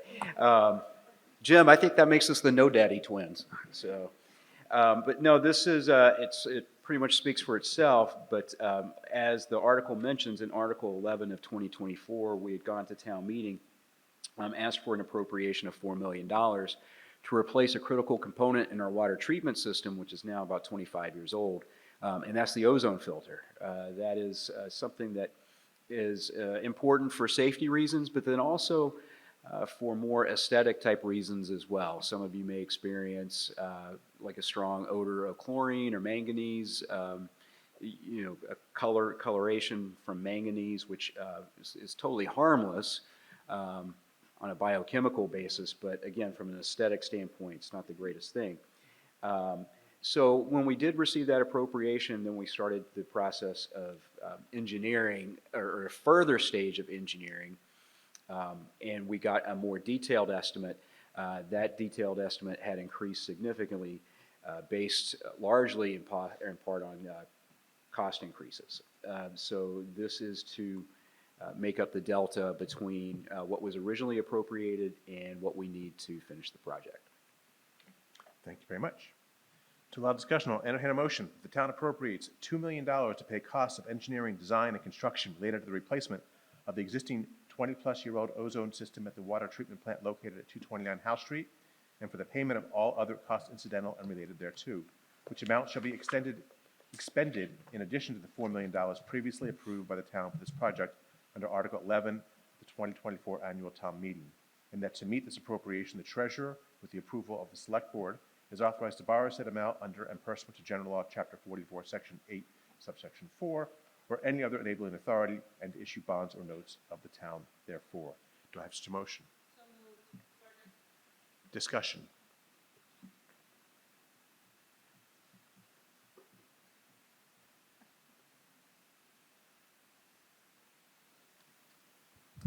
Hi there, Paul Alperin. I live on Femia Road. I'm a parent of 2 young kids, and I recently learned that Ashland's water isn't fluoridated. My question is just, while we're spending this money on the project, has there been discussion about already... That question is not related to the article and is out of order. Okay. Thank you. Any other discussion? This involves borrowing and therefore will require a 2/3 majority. All those in favor, please raise your cards. Thank you. And opposed? That passes unanimously. I just want to make sure I get his question. Article 13, authorize borrowing for the water main replacement project, sponsored by the Town Manager and Finance Director. See if the town will appropriate, transfer, or otherwise provide an additional $3 million to the previously approved $1 million authorized in Article 5 of the 2024 Special Town Meeting to pay costs of engineering, design, and construction related to various water main replacement projects, including the cost of roadway restoration and all the costs incidental or related thereto. To determine if this amount shall be paid for by borrowing, and if so, authorize the town treasurer, with the approval of the select board, to borrow said amount under and pursuant to General Law, Chapter 44, Section 7, subsection 1, or any other enabling authority, and to issue bonds or notes of the town therefore, or to take any other action related thereto. The Finance Committee recommends the town so vote. Mr. Herbert. Thank you, Mr. Moderator. So again, this is an increase to a previous appropriation, and there are two distinct purposes for this request. So first, the first project that we were doing on this list was going to be the replacement of water mains on Fountain Street and Waverly Street. Again, it's one of those situations when, so we had solid estimates from the engineering, but actually when we went out to bid, the bids came in a couple $100,000 over what we had allocated for the project. So this would help, it came in at $1.3 million as opposed to $1 million. That's reason number one. Reason number two is this gives us flexibility to move forward with some other projects as well that we want to look at doing water main replacements. One of those would be on Magunko Road, also Metropolitan Ave, and then we're also looking at making water main replacements on several areas along Cedar Street. So just for your information, just to help support the article, a lot of Ashland's pipes haven't been replaced since they've been installed. As subdivisions have grown or throughout the town, or as I should say, as the town has grown through subdivisions, new infrastructure has been put in place, but replacement of old infrastructure hasn't really happened. And so we're playing a lot of catch up. That's what happens when you don't invest in your infrastructure over not just a course of years, but over a course of decades. So that is the request. Thank you. Thank you, Mr. Herbert. To allow discussion, I'll entertain a motion that the town appropriates $3 million to pay costs of engineering, design, and construction related to the various water main replacement projects, including the cost of roadway restoration and all of the costs incidental or related thereto, which amount shall be expended in addition to the $1 million previously approved for this project by vote of the town under Article 5 of the warrant at the 2024 special town meeting, and that to meet this appropriation, the treasurer, with the approval of the select board, is authorized to borrow said amount under and pursuant to General Laws, Chapter 44, Section 8, subsection 5, or any other enabling authority, and to issue bonds or notes of the town therefore. Do I have, it's not the same motion as in, it's not the same general law section on the warrant and the motion. That's fine. It's fine. Discussion. Seeing none, we'll move to a vote. This involves borrowing and require a 2/3 majority. All those in favor, please raise your cards. Thank you. And opposed? That passes unanimously. Article funding, Article 14, funding for I&I, sponsored by the town manager and finance director. See if the town will appropriate a sum of money to make infiltration and inflow improvements to the town's sewer system, or pass any vote or take any other action relative thereto. The Finance Committee recommends the town so vote. Mr. Herbert. Thank you, Mr. Moderator. As you can see here from the article, this is phase 14 and 16 of the funding allocation. I should point out that this is a low to no interest loan and a grant, so part of it is a loan, part of it is a grant. Just to explain a little bit of what the I&I program is for those of you that don't know. So our sewer system, the piping that makes up municipality's sewer system, actually what happens is the way that the joints butt up against each other can actually allow leaks from groundwater to actually go into the pipes. So those of you that are familiar with our sewer system and the way it works and the way it operates, we get charged for all the flow that goes through those pipes, both by the city of Framingham and then also the MWRA. The more of those leaks we can find and plug up, the less money we have to spend on transporting and treating simple groundwater, not effluent. So there's an important environmental component as well as a monetary component to this as well. Thank you, Mr. Herbert. To allow discussion, I'll entertain a motion that the town appropriate $1,214,000 to make infiltration and inflow improvements to the town's sewer system, including improvements for infiltration and inflow reduction purposes that are eligible for loans and other financial assistance through the Massachusetts Water Resources Authority's I&I Local Financial Assistance Program Phase 14 and 16 funding allocation. Said funds to be expended under the direction of the Department of Public Works, to determine whether such amounts should be raised by taxation, borrowing, transfer from available funds, or otherwise, and to authorize the Select Board to apply for and accept any grants that may be available to pay costs of such projects, and to meet said appropriation, the Town Treasurer, with the approval of the Select Board, is authorized to borrow said amount under and pursuant to Mass General Law, Chapter 44, or pursuant to any other enabling authority. Do I have such a motion? Discussion. Seeing none, we'll move to a vote. This will also require a two-thirds majority due to borrowing. All those in favor, please raise your cards. Thank you. And opposed? That passes unanimously.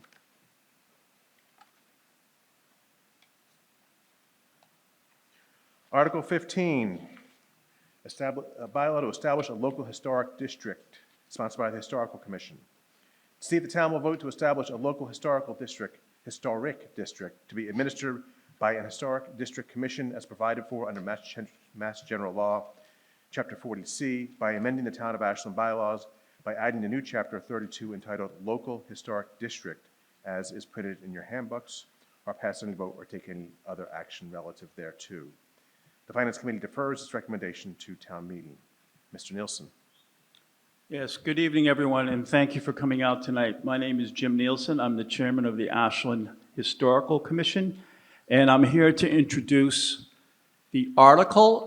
Can we go back on the slides, because this isn't the first slide in the presentation. Sorry, Jim, I got the wrong one, that's why. There you go. Colleges accepted? No, that's not me either. We're talking about historic. There we go. Okay. Now, for many years, the Ashland Historical Commission has been looking into establishing a local historic district in downtown Ashland. As you can see, next slide, please. Why create this? Well, Ashland's quickly losing its historical buildings. A local historic district is the only mechanism available to preserve historic buildings. Other people have said we could do the National Historic Register, or we could do local control of one building at a time. It's not possible, and this is the only thing that basically preserves a building in perpetuity through the state. Next slide, please. What is a local historic district? It's a contiguous area of a group of historic structures that the state approves and the town votes to preserve. This local historic district is located exclusively in the downtown area from the Ocean House by the Mill Pond, down to the post office, up to the old railroad, back to the library, and back up to the Ocean House. It doesn't include any of the streets around that, nor does it morph like a sponge or a mold or a fungus into the surrounding streets. You have to do this very carefully, and a lot of work has gone into this. Next slide, please. This is our map, and the outline of the district is in blue. Now, not everything is going to be historic in it, but it does, like I said, it has to be a contiguous district, and that's why it's drawn the way it is. Some of it's open space land, some of it's owned by the town. Next slide, please. Some of the buildings in the district will be the library, Front Street, which was the Mason block, Abner Greenwood block since 1884. Next slide, please. And of course, John Stone's, all called originally the Railroad House, Stone's Hotel, public house built in 1834. Next slide, please. The historic fire station, 1929. Next slide, please. And this is a good example. The fire station has been converted, a good example of what you can do with historic structures. It's been repurposed as Clover Road Tap. And as you can see, it's packed every night that I drive by it. But instead of ripping it down and putting up a new building, they've repurposed the historical structure to great effect. Next slide, please. The railroad station is in private hands and has been since 1961. And that could be taken down at any time by the owner. This is also in the district. Next slide, please. The Federated Church, might not always be a church, is also in the district. Next slide, please. And the Ashland Center Historical District Commission will be established by this bylaw when we pass it tonight. The commission is responsible for overseeing the district's bylaw, and it's also responsible for establishing a non-binding set of guidelines. This is a separate commission appointed by the select board. It doesn't exist yet, and it will be chosen from various members of the community with expertise in real estate, architecture, and there should be at least one person living in the district or owning in the district on the board. Next slide. What does a local historic district do? Well, it preserves the exterior street facing and facade of historically and architecturally significant buildings. Studies have shown that it increases property values. Can you move it up? There's no more cost-effective program of economic development of any kind in the country. Can we have the next slide, please? What it doesn't do. There's been a lot of misinformation out there that's been passed around, including tonight, about what this is going to entail and what is going to happen. It doesn't prevent you from selling your property. It does not control property usage or what people can do inside the buildings. This is only concerned with the outside exterior of the building, what you can see from the street. It doesn't control what businesses are allowed. It doesn't prevent new constructions.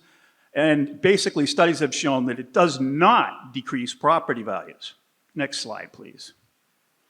So in summary, the Historic District creates a thoughtful community-based review process that protects historically significant buildings from demolition and inappropriate alteration to retain the unique character of downtown Ashland. We have a chance here, folks, to prevent the destruction of downtown Ashland. We're about to lose another building. It's in the pipeline.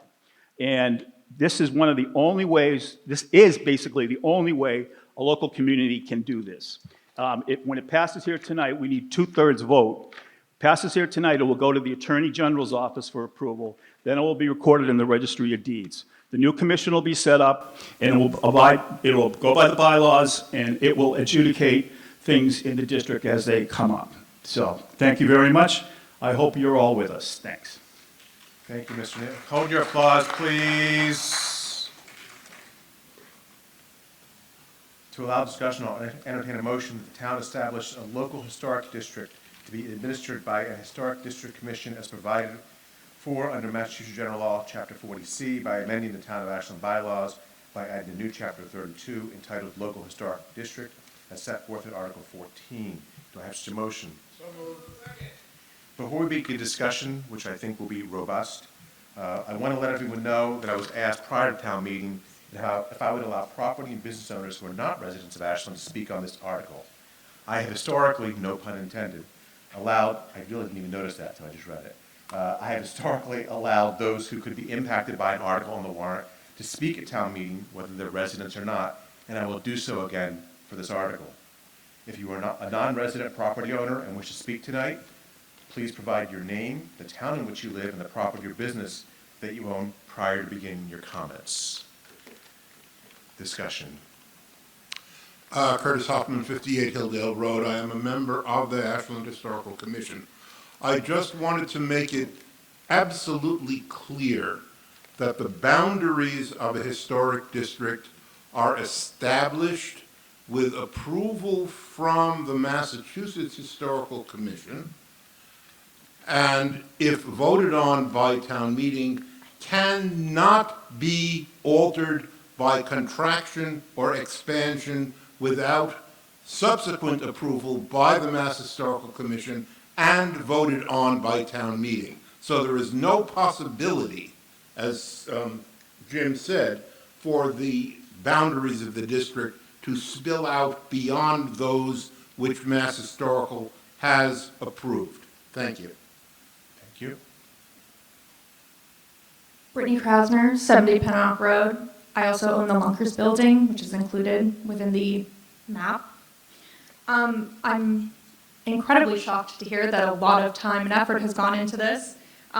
This document is full of contradictions. It seems intentionally vague.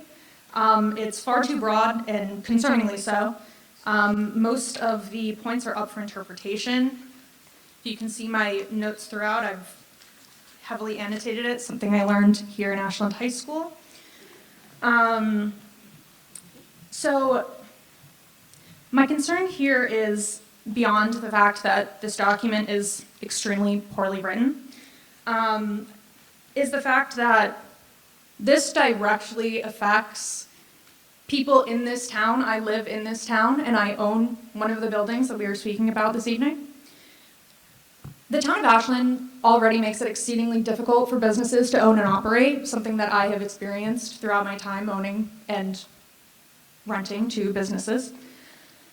So the fact that we would make it even more difficult for now the landlords is laughable, quite frankly. We're looking at interpretive value here for the majority of these buildings, something that doesn't really fit the criteria for a historic preservation. We're also creating extra and needless work for property managers and bureaucracy for bureaucracy's sake. I also find this proposal to be just shockingly disappointing, and I believe that it is going to serve as a barrier to growth, as well as a deterrent for young people looking to put down roots and make a mark on our town. Many of you sitting here have had the opportunity to do that. I've gone to school with a number of your children and some of your grandchildren. You had the opportunity to change the downtown as you've seen fit, and I think it's shameful that you would rob that opportunity from future generations. I am currently looking for houses with my fiance and have been for the last 6 months. We have taken Ashland off of our list, and this proposal is exactly one of the reasons why it feels like Ashland is going to be completely stuck in the past while all the other towns in Metro West are blazing a new trail forward. Thank you. Good evening, I'm Deborah Nielsen. I live on Ramblewood Drive. I would like to read a message that I received from Nadine Nesbitt. She is the only residential building owner within the proposed historic district, which is the Purple House. And I quote, "I am in favor of the historical changes that are being proposed. Please read this. It's short and sweet, and I am all for this." End quote. The intent of this district is to benefit everyone within Ashland's community by preserving all of our history that is downtown. The proposed district in Ashland includes many eras and many styles, so we are not locked into one time period. It is not the intent of the Historic Commission or the future District Commission that will be established to block any business efforts. It's the intent to be flexible, to work with property owners, but to keep the historic integrity of downtown intact. It is also the intent to support the downtown businesses within the proposed district. We all want to see business succeed in downtown Ashland, and it is not an us versus them situation. I'm highly in favor of this district, and to suggest that this would in any way rob Ashland of business opportunities is just a fallacy. All you have to do is drive through Hudson and look at what has gone on in downtown Hudson. You will see restaurants, apothecaries, creameries, all kinds of new businesses that have been established within the confines of their historic district. Thank you. Thank you.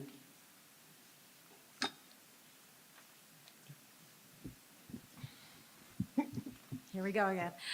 I'm Brandy Kinsman from the Select Board. I'm at 6 Lucy French Way, but I'm here speaking on my own behalf. I'm not here representing the board tonight. First of all, I just want to thank the Historical Commission for all the work that they've done on this and acknowledge that it has been a long process for you. I know this started initially with, the genesis was the mill building, which unfortunately with 40B circumvents local zoning. And the intention of this bylaw is really good. My concern really is just how it would be implemented. I do have some concerns. So we all know that there are unique buildings in downtown Ashland that we all love.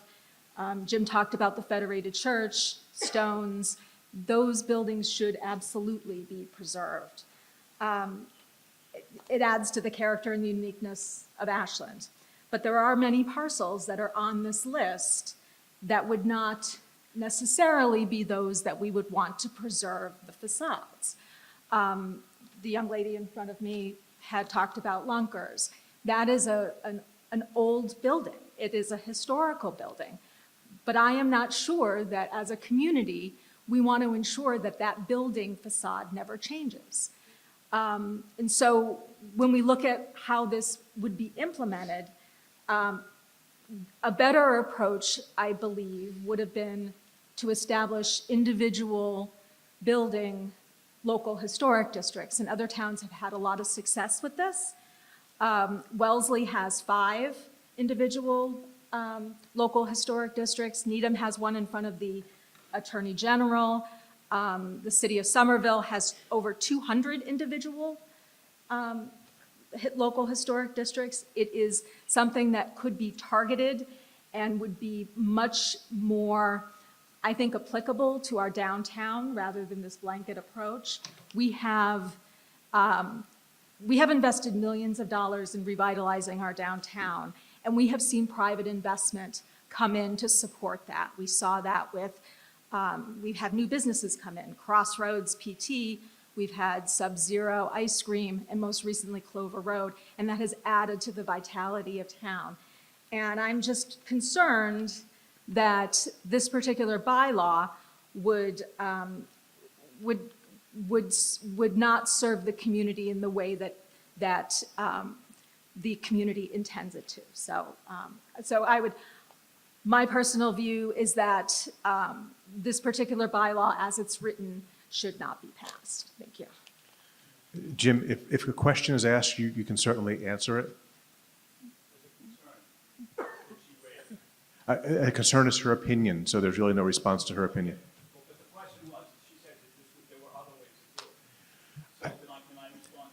Let's get through. That's not really a question. We've heard from the presentation that there aren't. She's saying there are. If we want to get legal counsel involved, we certainly can, but we're not going to go back and forth every time someone says something that might be, if you think it's wrong, we're not going to start going back and forth. We'll be here all night. Hi, Lisa Churchill. I live at Sears Drive. I'm also the property owner of 20 Front Street and the business owner of Blush Bouquets. My property is one of the many private properties that's going to be included in the historic district, but is designated as non-historic.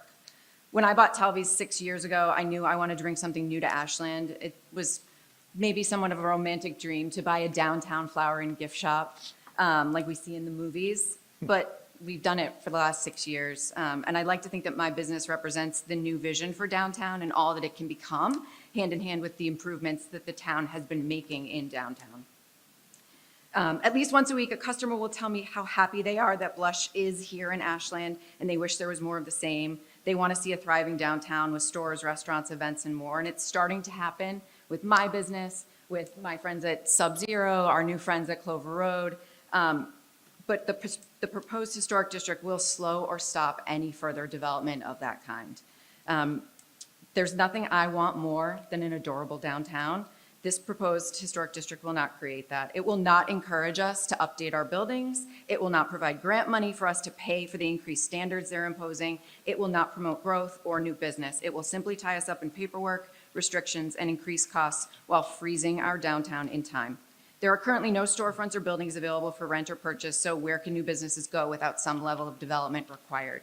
And the 60-plus day process of paperwork, public hearings, and imposed restrictions, which is in addition to existing town processes, will discourage any new developers or business owners. Now, during this, I've been repeatedly assured that as a non-historic property, none of the restrictions apply to my building, but that seems to be currently. There's no guarantee that it would continue to be the case. So why are we burdening the property owners and the businesses with additional red tape? To be clear, I understand the desire to protect meaningful and significant historic properties, but not at the expense of the property owners, and definitely not at the expense of non-historic properties that are being swept up in the current district. I'd also like to note that no property owners or business owners were consulted during the entire process that the Historical Commission has gone through. We received letters in the mail, but there was no discussion that ever took place. I was told recently by the commission that it was simply an oversight on their part, but it feels like a huge oversight. The commission is claiming that they want to help us, but how can they help us without a true understanding of what downtown looks like from the inside? So I think you know where I stand. I oppose this district. Thank you for your time. Thank you. Marcia Rennie, 41 Bay Colony Drive. I was born in this town and I've lived here most of my life. And what I want to stress to this group tonight is that we are a community. I own a house, but I want to live in a community. And a community means that we think about the needs of each other all the time. And yes, being a property owner gives us certain rights, but we all live under zoning laws, we live under other kind of restrictions because we want our quality of life as a group to matter. I have seen too many times in my life here where we have waited too long as a community, and a property owner who's come in and has their single vision of what they want to do with a parcel or a building, and then literally for the rest of time, we have to live with that single person's vision. This is wonderful to me. This opportunity that we can have a group of people who are going to be appointed, are going to have guidelines. They're going to be appointed by the elected board of select board to represent the needs of the community. There's a lot of hysteria about what they're going to do, but we have seen in other towns that this works. It's a way for us to not let something happen without any kind of oversight that makes us lose something precious to our town.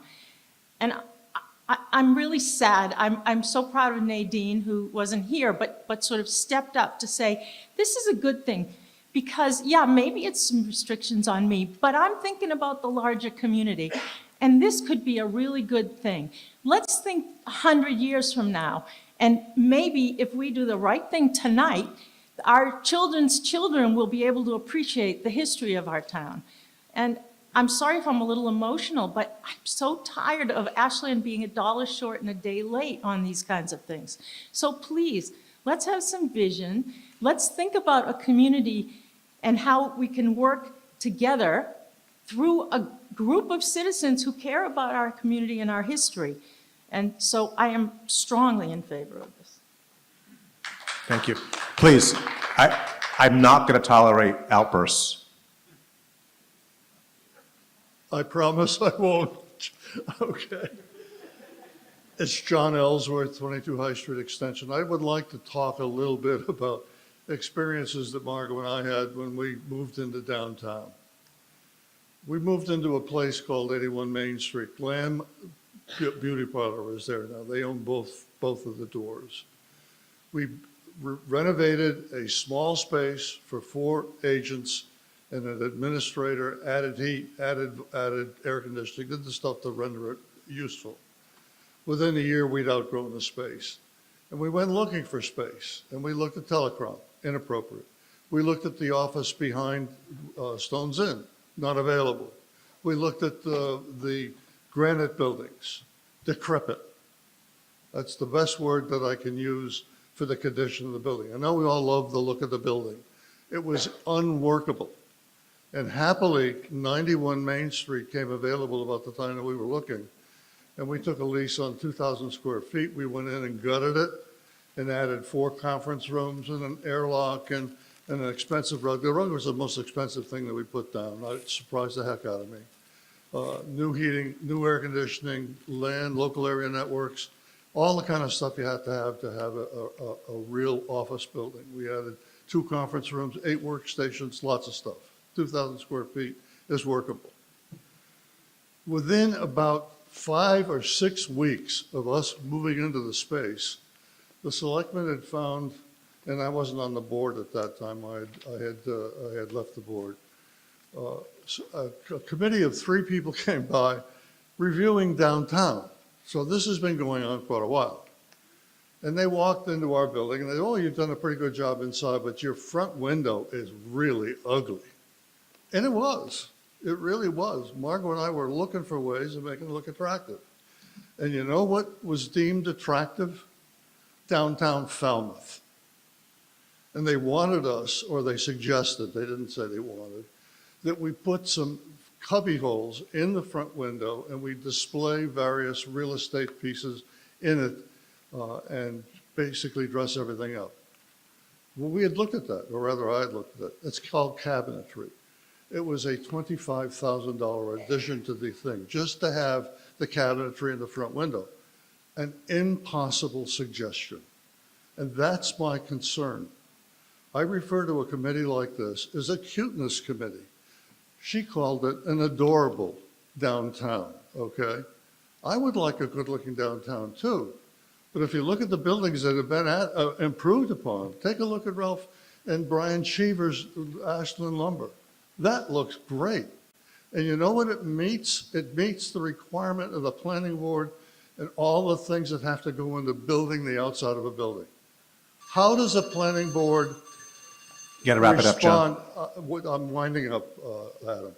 How does a planning board respond to this committee when this committee says, no, it's not sufficiently cute, it's not what we want? For 5 people who are not elected, for 5 people who are just picked up off the street, or they're interested, I shouldn't denigrate it, they are interested in downtown.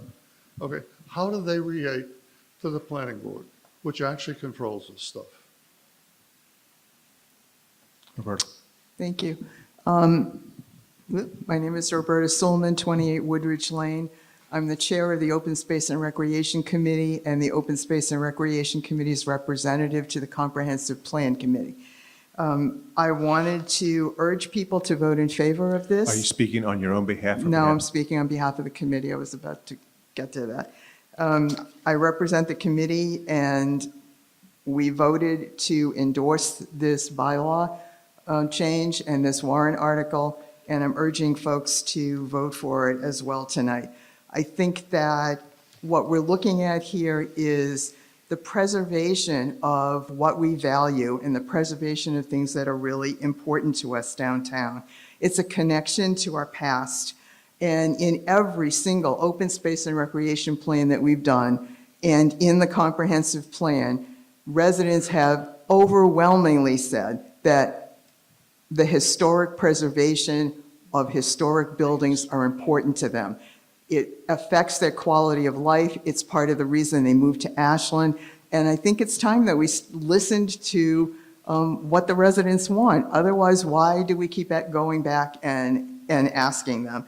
I think that it protects property values. Other towns around it have used it as a great liftoff for development of their downtown area. And I think that people were talking about what's shameful and what's not going to work. And I think the thing that's shameful is ripping down and pulling away and destroying the history for future generations. Once it's gone, it is gone, and people will just never, ever have it in their lives again.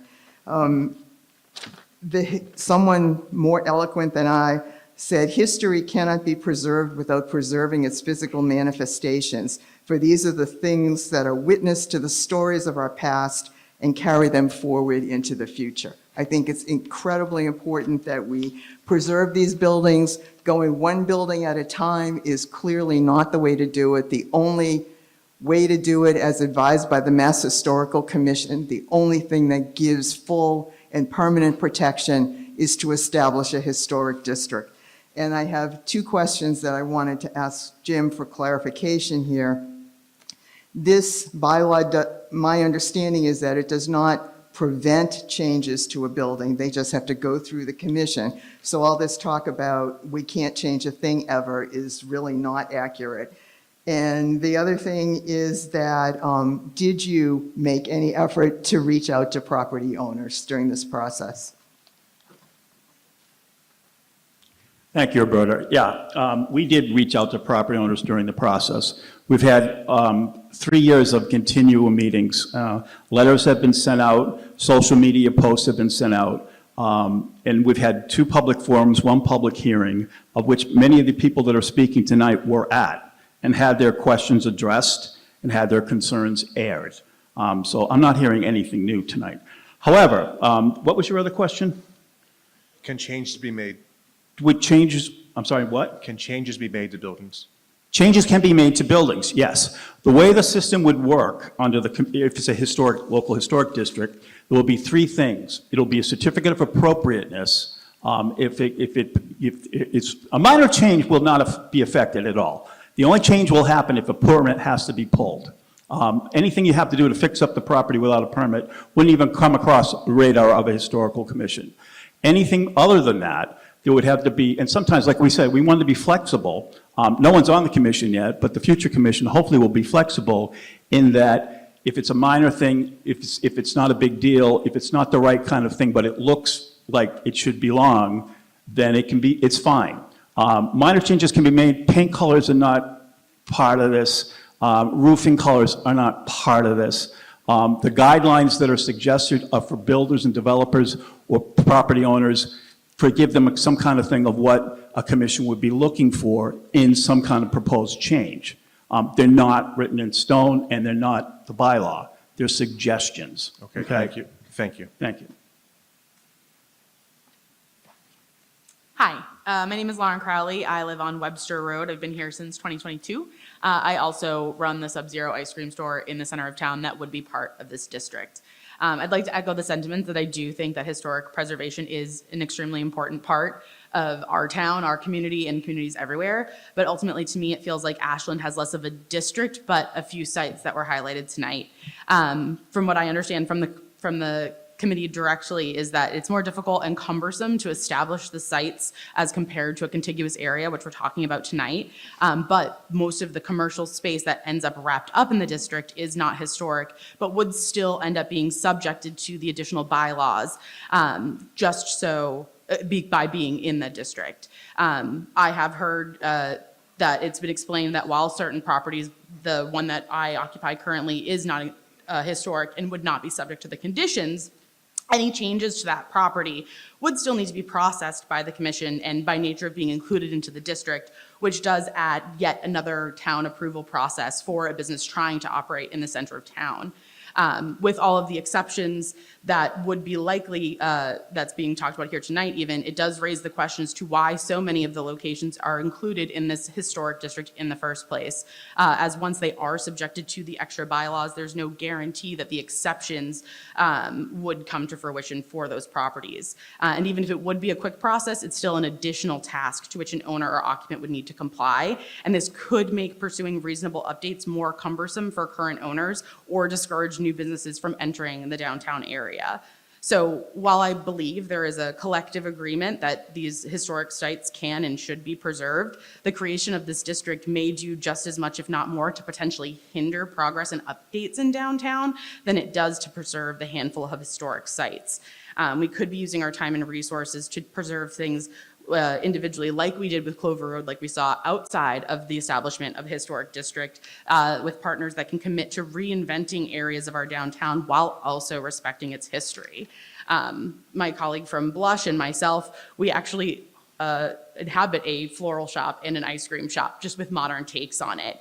Those modern takes on more traditional businesses that establish the storefronts that we're in seems to me to speak more to the current culture of Ashland, grounded in the past, but with an eye on the future.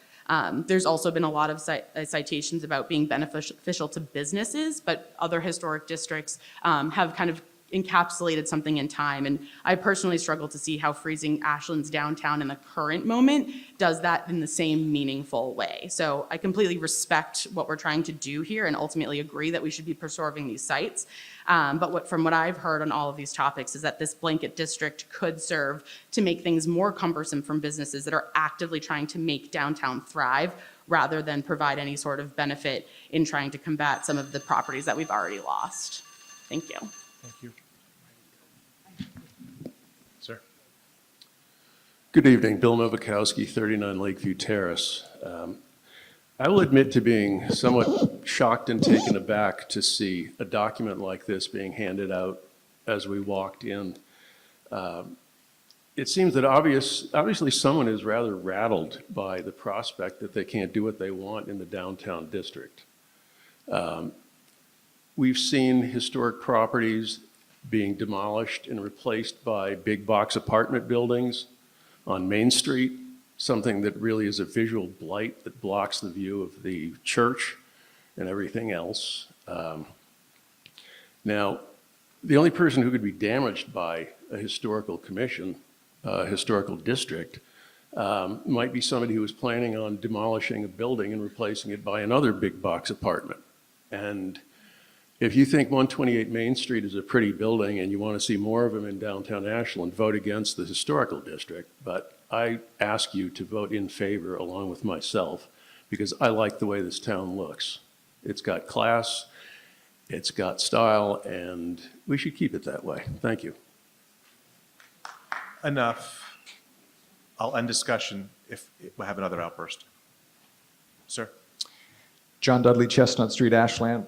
I've run an exterior remodeling company for over 25 years. We do probably over 100 projects a year that touch some type of historical commission in the permitting process for exterior remodeling work across Mass and surrounding states.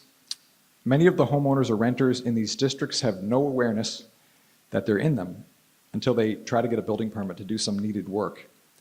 And they're typically pretty shocked at how regulated their properties actually are. And as we're tossing around words like suggestions and things like that, these are very binding.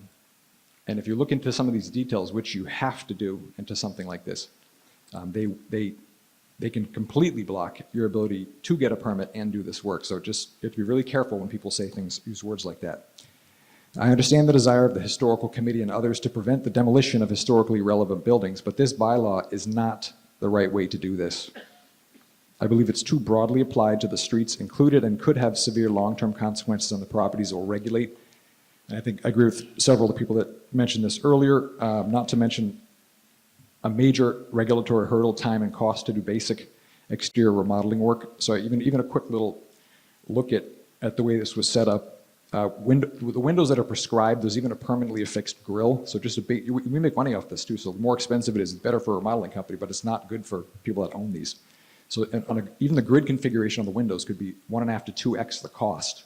You know, a permanently fixed SDL or authentic divided light versus something that can be removed. Simple things like that. And there's a whole bunch of them. You have to really look into this.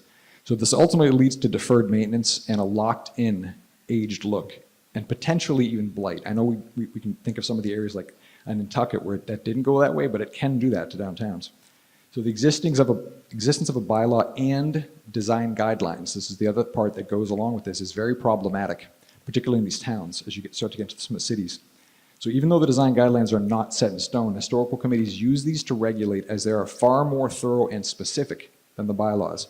So in my experience, more so than the actual bylaws is what they use, because it's hard to look at a bylaw a lot of times when these committees are trying to actually look at these projects. They look at the guidelines, and these guidelines grow. They can ultimately grow to 100+ pages. So, and the design guidelines are controlled by the committee and can be changed at a simple committee public hearing by a majority to vote. And then changed, that ultimately changes the lens from which these projects are looked at or reviewed. And review means regulated, subject to the bylaw as determined by the committee, not permitted by right. So people have to be really careful with what they're giving up. So if enough people really see the value in this, we should approach a bylaw that applies to individual properties. Like you heard before, Somerville has 200, plenty of towns have plenty. It's more work for individual committees, but if it's worth it, we should do it. And the bottom line is we should not pass this bylaw as it's being presented to us. The long-term consequences are too severe, and if enough people want this, it should be sent back to the drawing board, drafted to be applied to specific properties that want it. Thank you. Thank you. Just before we get to the next speaker, Paul, sorry. Yep. I'm going to limit discussion to those people who are in line right now. Already in line, it's too late to get up. By the time the people in this line get up, we will have been going at this for over an hour. I think that's enough. The people who are in line now. Paul. Paul Kendall, 6 Rebenacker Road. I'm not going to speak for or against. I don't have a strong opinion either way. I have a couple of questions related to some of the wording, and then just want to make sure there's people that are considering this understand that it's not just about preserving existing buildings. But so the two things are the definition of demolition in here seems to be broad. It doesn't seem to be only the face of the building. It says any facade of the building. So if that is working with Section 3662, it seems like even if somebody needed a permit to do something on the rear of a building that's not visible from the public way, that they would need to come before this commission to go before the building commissioner could issue that. So I want to make sure that's what's the intent. It seems a bit broad. It probably just needs a better definition. Paul, I'm going to pause you there. Is that a question? Or? Yeah, so it's clarification on that. And then the other component. Why don't we do it piecemeal? You want to pause the timer, please? Council, do you want to address that, or do you want to let the committee address that question? Mr. Moderator, I have the author of the bylaw here with us, our consultant, and I believe I told you in advance if it would be okay if she would address this question. If she's the expert answering the question, absolutely. She's the expert at answering this question. Absolutely.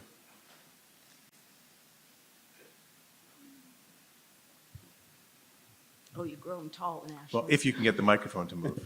You You can pull the whole stand and Oh, lean I got forward. it now. You must have some good vitamins here. Yes, this is the standard guidelines this is the standardized law that's been tested in court. And yes, so the definition of demolition, I should back up a second. So anything that's reviewable would be something that's viewable from the public way. But that's not what it says. That's my point. It's very clear, visible from anywhere outside of the building. That's the one part in the bylaw that does not say from a public way. So it Right, broadens but that. the whole bylaw is only for those things visible from the public way.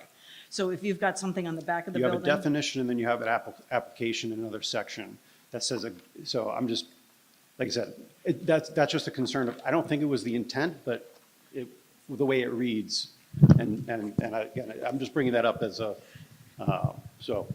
Okay. Sounds like the intent is what I think the intent is, but. Yes, actually, and I can say this is the standard, this is the one that's been tested, the standard bylaw that's been tested in court. So legal counsel, at the Attorney General's office has found that those definitions and then the overall for the public way seems to have, is reconciled correctly. Okay, thanks for that answer. You want to start the timer, please? So my second question is to the commission. You have a quorum set at 4, which is unusual, and then you have your decision at a simple majority, which is, again, odd. And so it's particularly when you have a time frame that you have set up and you have to then wrangle more members, just wanted to understand the reason for having a higher number. You have a supermajority for a quorum, but then only have a simple majority for taking action. Yeah, I wish I could speak to why that has played out. That's how it's. That's not what set up by- MGL says. So Yeah. that's not, the basis of MGL says simple majority for both. Yeah. So why does ours say 4 for a quorum? Let's double check what it says. It says 4 for a quorum. It does. In 32.4.3, it says, 32.4.6, 4 members of the commission shall constitute a quorum. So let's not argue about what it actually I says. don't know why. And let's answer why it says that. That's been what's been vetted by the Attorney General's So office. I don't know is the answer. I don't know the answer Okay. either.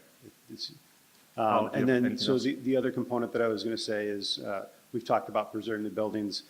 Just to be clear, this is any activity. So if you want to have a blank, so take where we do the farmer's market. Somebody wants to construct something, it also is there. So it has to be approved. All alterations or buildings have to be approved by the commission. I'm not saying that's good or bad. We've just Yeah. been spending a lot of time talking about preserving buildings. This isn't just about preserving buildings. You would need approval for any construction. Yes. So Period. other than the exclusions that are set up, like paint Exactly. color and that, and roof shingles and the exclusions that are set up, yes. Thank you. Thank you. I am Lori Dudley from Chestnut Street, and I'm also a historical romance writer, so I appreciate history, but I also have learned through history what happens when you give your rights of public rights to just a few people. These historical guidelines, I actually printed them out, they're 13 pages long, and it's not always what it says, but what it doesn't say too. These guidelines, as they were written, it says that it doesn't involve paint, as she had said, in roofing colors. However, that does involve the style, the material, the type. If it's a pre-finished product like vinyl siding or Everlast or fiber cement, it's already, they end up having a say in what is being put on your house. These are people who have paid for these properties, that had a vision for these properties, and that now will not have any say on the front face of their property. What is the main view of what this looks like? What also happens is that these products tend to be, historical products are very expensive, typically. If you're reverting back to something that is for a specific time period, they tend to be more costly. And what happens then is the price goes up, people can't afford to have these repairs done. And so then the property ends up deteriorating in value over time. It's also a ton of red tape. It's a lot of time period that passes before anything can be done. We already have permit processes and everything.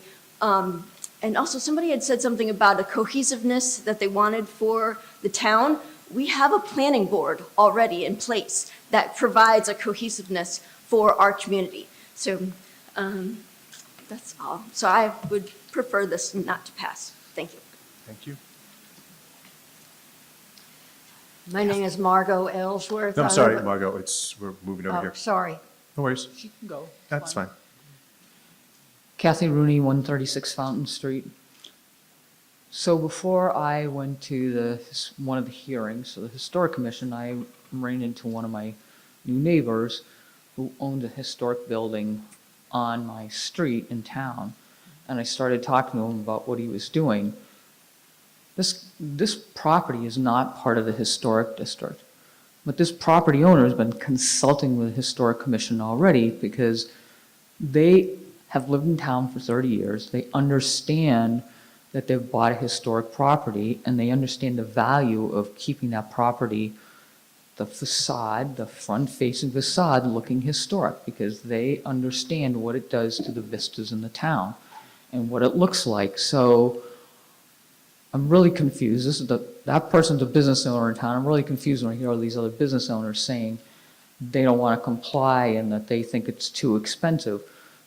We've had a lot of other bylaws passed where many of the same property owners have gotten up and complained about the HERS bylaw when it was first put into effect, and they said it would be too expensive. And then at least one of them turned around and built one of the best developments in Ashland that's still talked about. So old places matter because of economics.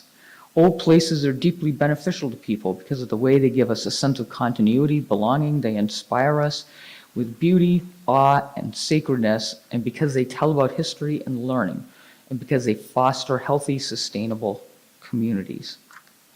Numerous studies have been done by the World Bank, Rutgers University, the world, in the United States, all over the United States, and they all talk about how these districts improve towns.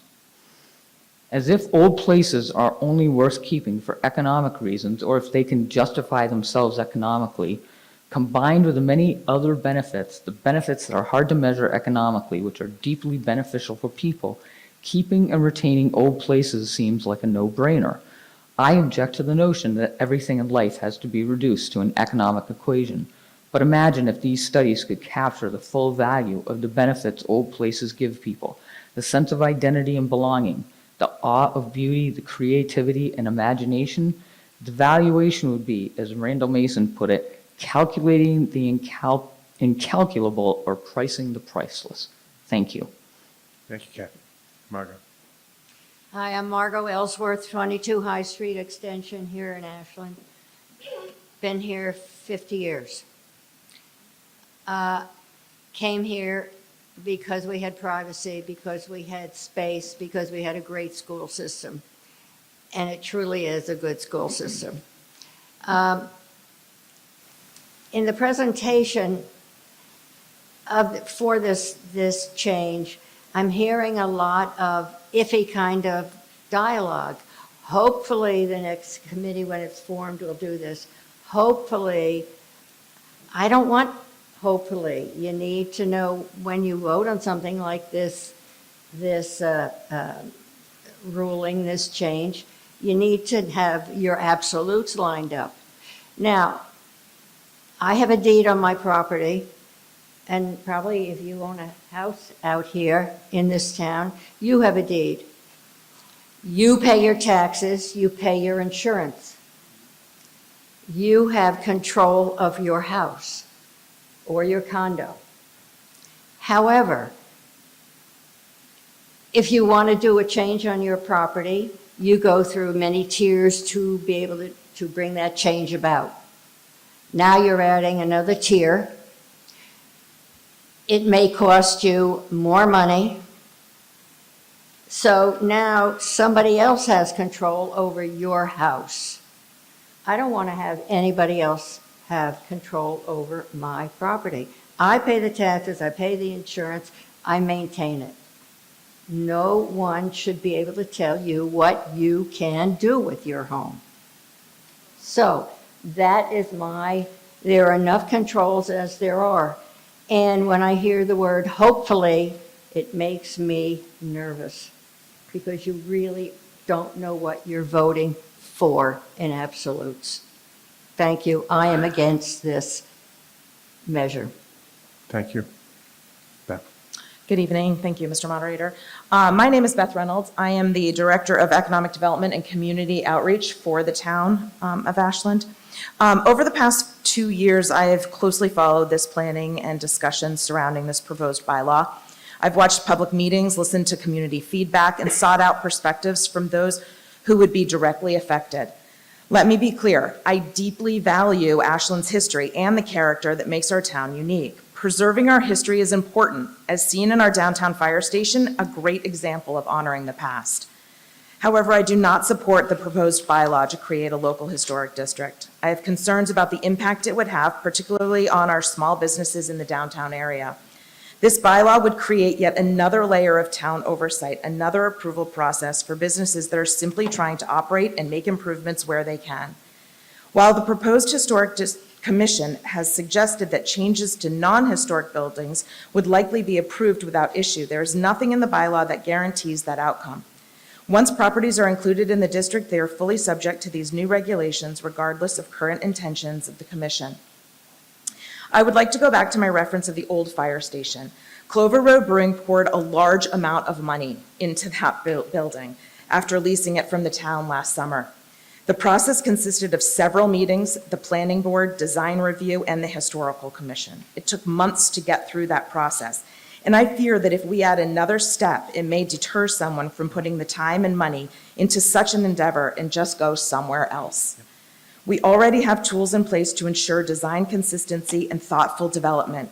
Adding another level of review risks sending the wrong message that Ashland is a difficult place to do business. That perception matters.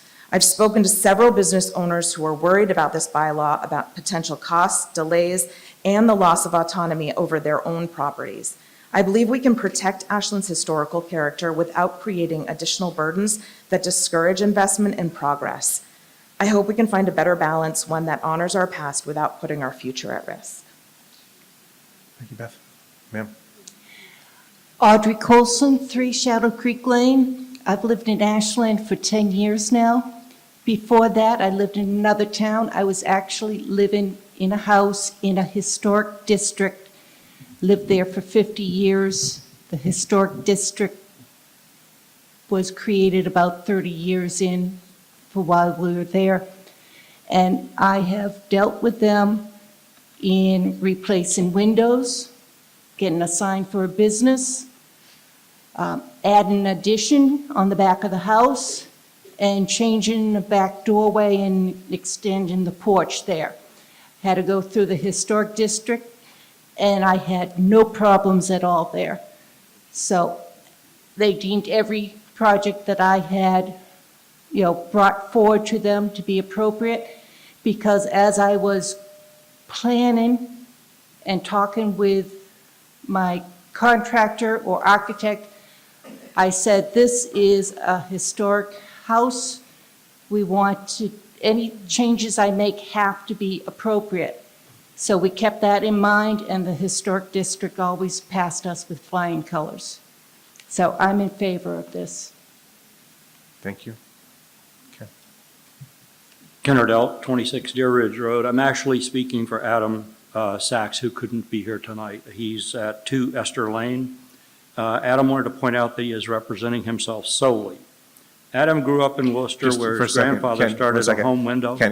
Just to be clear, I do not allow people to speak for other people in town meeting, but where they're both residents, I'm going to allow it. Okay, thank you. Adam grew up in Worcester, where his grandfather started a home improvement business more than 75 years ago. Business moved from Main Street to South Ridge, right next to Coney Island. It was a significant move for the company. Unfortunately, when they wanted to renovate the building, which had become historic districted, They were told that they could not put in windows that they wanted, and the cost of the put in the windows that did comply was 6 times the cost of the standard window. Ultimately, they felt it was more appropriate to move the business again, which was another significant undertaking. Ironically, the building they moved from is still vacant today. While he agrees that guidelines can be helpful, we do not want to discourage businesses from making improvements. We should look at offering incentives versus penalties. Thank you. Sir.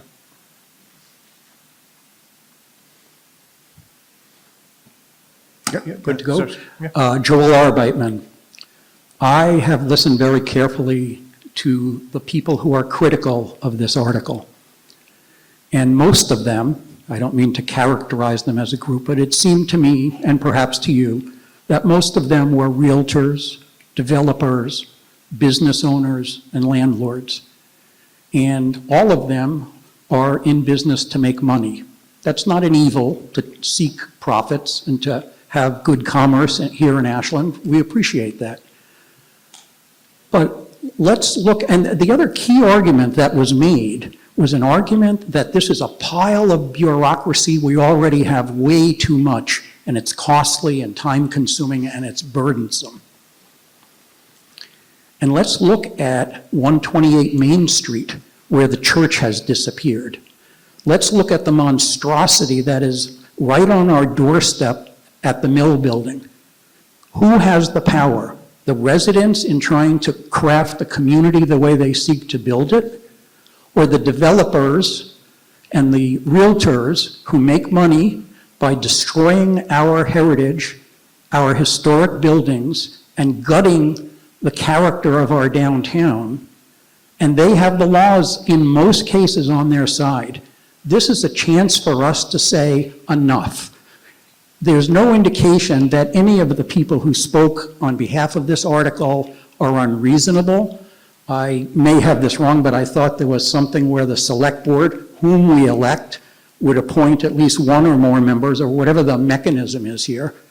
And these are not bad people. We're trying to preserve the character of the town.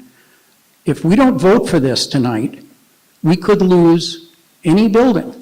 There's nothing stopping a developer, let's say the guy, I don't know who he is, and I don't know what his interest is, but let's say the guy who owns the Johnstone Inn wants to put up whatever he wants to put up as long as it complies with our current zoning code, but there's no historic district. We need to step up, and we need to do it now, because we may not get another chance at this before other buildings are taken down and put in jeopardy. Thank you. Jim, you have the last comment. Thank you, everybody. It's been a lively discussion, and I'd just like to wrap things up here by just commenting on a few things. First of all, I understand the intent of the district is to help Ashland's downtown district, just not make it make it a destination, to help retain its character as a whole. Now, not everybody's going to like this, and things are expensive. Another part of this is there are certificates of hardship that will be issued. So if you come to the commission and saying you can't afford to do it this way, the commission will work with you. Okay, when I say hopefully, we can't predict what a future commission will say, but we can't do any of that until we establish the commission. Another issue that hasn't been brought up, and it's more ecologically sound to reuse old buildings to start from scratch and put them up brand new construction. I know construction people don't want to hear that, but it's more ecologically sustainable. The Comprehensive Plan Committee, all the polls that I've seen and all the numerous questionnaires that have gone out, says that the town of Ashland favors historical preservation. Now, if it was my business, I mean, I understand. The commission wants to work with the businesses. But on the other hand, it's for the whole town, not just necessarily the business district itself. We purposely looked at the downtown, of which there's only 8 buildings out of 25, and there's 4 monuments and there's park areas that aren't historical. So there's only 8 out of 25 that we're talking about that would not be considered historical anyway. Now, the last thing I will say is that, you know, we live in Ashland right now, and it's our time on earth, but we're not here forever.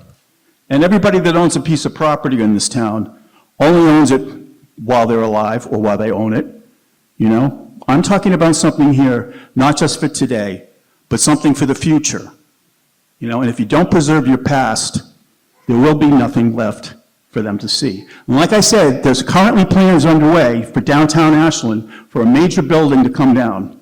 And I don't know the details, and I'm not going to say until, because I've heard rumors, which is all I can go on. But we're guardians of the properties that we own right now. I own a house in Ashland. I'm not going to live there forever, you know? Someone else is going to live in that house someday. And like I say, this is a chance now, while we can. It's taken 3.5 years to get to this point. If you want to go and do each building individual, Somerville can do that because it's a city. It only has to go through city council and the mayor. Bam, historical commission. We have open meeting town meeting, and it takes a long time to get to this point. And the other thing about that is, it would be great to do a higgly-piggly. You know, if you could, you'd have 25 different commissions. Who's going to be in all those committees? We already have trouble getting people to be volunteers in this town. No one in this town, no one on any of these commissions or committees is getting paid. This is all free labor, folks. We're doing this not because we want to see people go out of business downtown, but we're doing it to preserve the historic character of the town we live in. And with that, I thank you. Thank you. We'll move to a vote. My typical process would be to do a card count, but given the interest, I think everyone would prefer to have an actual numerical count, so we're just going to move right to a hand count. Tell us to the front, please. That's you.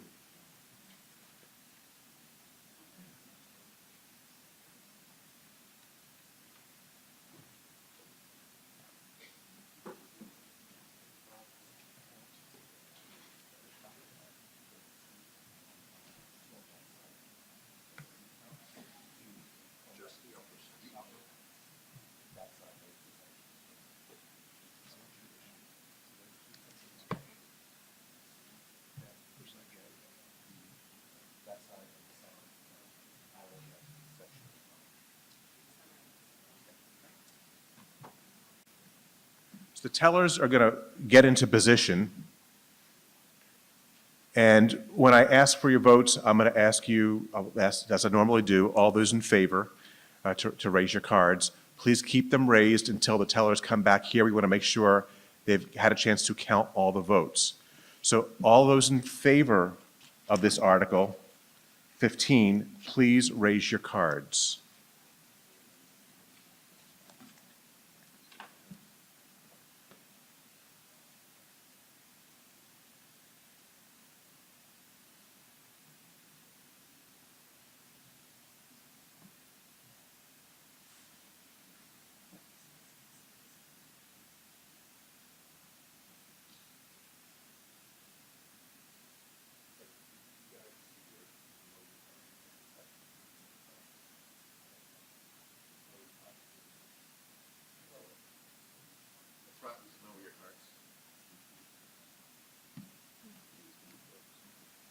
You go back here.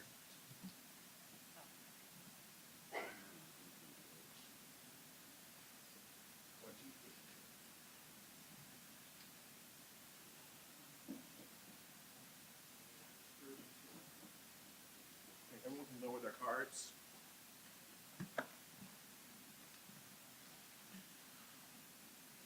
All those against the article, please raise your cards.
cards down, and then you get my calculator out.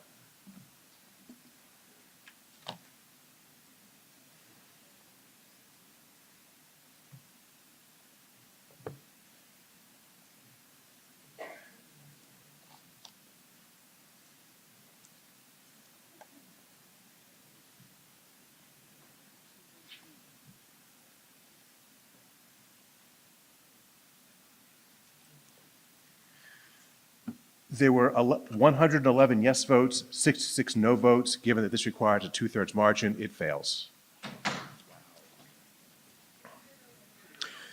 In favor, 111. Opposed, 66. In order to pass it, we would have needed 132 votes.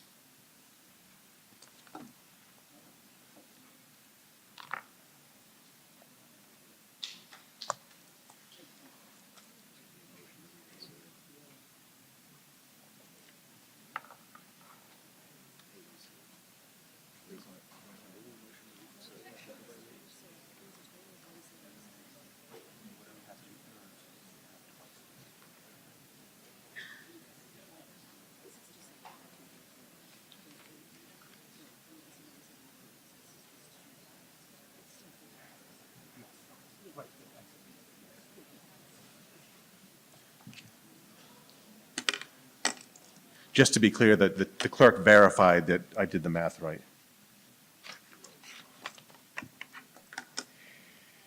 Article 16,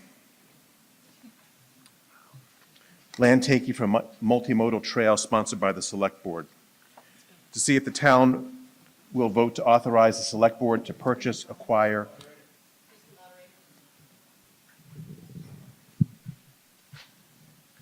Sorry, after discussion and review, we are pulling this article. thank you. Sorry, Article we didn't let 16 you know is being beforehand. withdrawn by the sponsor. Because it's being withdrawn by the sponsor, no action is required on the part of town meeting. Article 17, zoning bylaw accessory dwelling unit sponsored by the planning board. To amend the town of Ashland zoning bylaw, section 7.6 accessory bylaw. Try this again. Section 7.6 accessory family dwelling unit by omitting the existing section 7.6 and in its place adding the language as printed in your handbooks, or pass any vote or take any action relative thereto. The Finance Committee defers its recommendation to town meeting. Ms. Kendall. Thank you, Mr. Moderator. In August 2024, Governor Healy signed the Affordable Homes Act, Section 8, which allows ADUs, accessory dwelling units, up to 900 square feet to be built by right in single-family zoning districts. Final versions of these regulations came out in January of 2025, and the Planning Board has been working to bring the Ashland ADU bylaw into compliance with the state law. So what is described here in this bylaw is removing Ashland's ADU bylaw, which only allowed for a family member to live in that ADU, and it was a different size requirement, and the current ADU bylaw, as proposed, brings us into compliance with state law. The Planning Board did vote to support this article. I'll be available for any questions. Thank you. To allow discussion, I'll entertain a motion that the town amend the town of Ashland zoning bylaw, section 7.6, accessory family dwelling unit by omitting the existing section 7.6 and replaces it with the zoning bylaw printed in Article 17 of the warrant. Do I have such a motion? Discussion.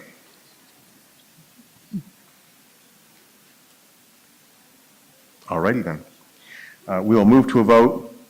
Zoning is normally requires 2/3 majority to pass, but given changes in Mass General Law, this requires only a simple majority, so a simple majority wins this vote. All those in favor of the motion on Article 17, please raise your cards. Thank you. And opposed? That passes unanimously.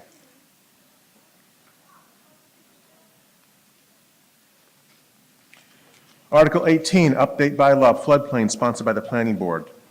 to amend the Town of Ashland zoning bylaw, Section 8.1 floodplain overlay district by omitting the existing Section 8.1 and replacing it with language as printed in your handbooks, or pass any vote or take any action relative thereto. The Finance Committee defers its action recommendation to town meeting. Please note, there was a Scrivener's error in Section 8.1.12, Section 2. The words "of the" should have been struck through, and the correct verbiage is "local zoning bylaws relate to community compliance with the National Flood Insurance Program, NFIP, a variance administered by the Board of Appeal, Section 9.2 from this section." Ms. Kendall. Thank you, Mr. Moderator. Tricia Kendall, 6 Riebenecker Road, and current chair of the Planning Board. The Planning Board sponsored this amendment to the current floodplain overlay district bylaw due to changes in the FEMA, Federal Emergency Management Agency, flood insurance rate maps, which affected 2 small areas in Ashland. Without modifying our bylaws, Ashland's ability to utilize FEMA insurance would be at risk. For questions, I'm going to rely on Ashland's conservation agent, Becca Solomon, as this is a kind of complex wording in this bylaw. But the Planning Board did vote to support this article.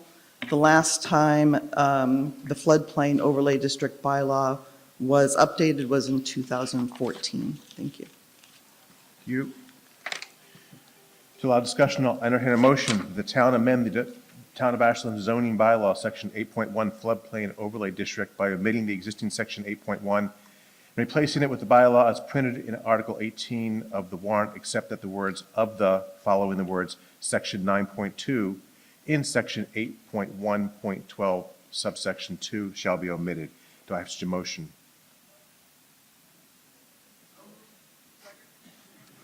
You could have been here a while. Discussion. Everybody still tired out from the Historic Commission?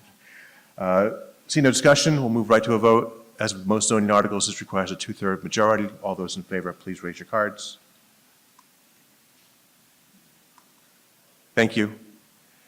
And opposed? This passes unanimously.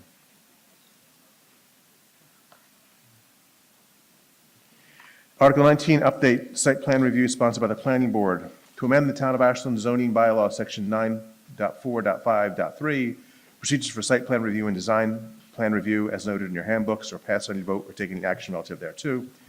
The Finance Committee defers its recommendation to town meeting. Ms. Kendall. Thank you, Mr. Moderator. Tricia Kendall, 6 Riebenecker Road. This bylaw, as you can see, in 9.4.5, it's just the text that is being mentioned. Basically, that we're trying to start cleaning up the bylaws to make things a little bit more consistent within them. This is maybe the first of what will probably be many changes, little by little, through town meetings. Changing this to 65 days instead of 30 days brings the site plan review and design plan review into alignment with Mass General Law, Chapter 48, Section 9, which is for special permits, which is 65 days. So we don't have to change this by Mass General Law, but we're trying to bring our site plan review process and design plan review process in alignment with the special permit process, because often we are dealing with those 2 permits at the same time in the same project. Thank you. Thank you, Tricia. To allow discussion, I'll entertain a motion, I'm not entering them, that the town amend the Town of Ashland zoning bylaw, Section 9.4.5.3 as set forth in Article 19. Do I have such a motion? Discussion? I'm guessing none. All right, this will also require 2/3 majority. All those in favor, please raise your cards. Thank you. And opposed? That passes unanimously. Article 20 is being withdrawn. There's some conflict. The Attorney General's Office and Department of Agriculture can't agree on anything. So until they make an agreement, we're pulling this article, bring it back potentially in the fall.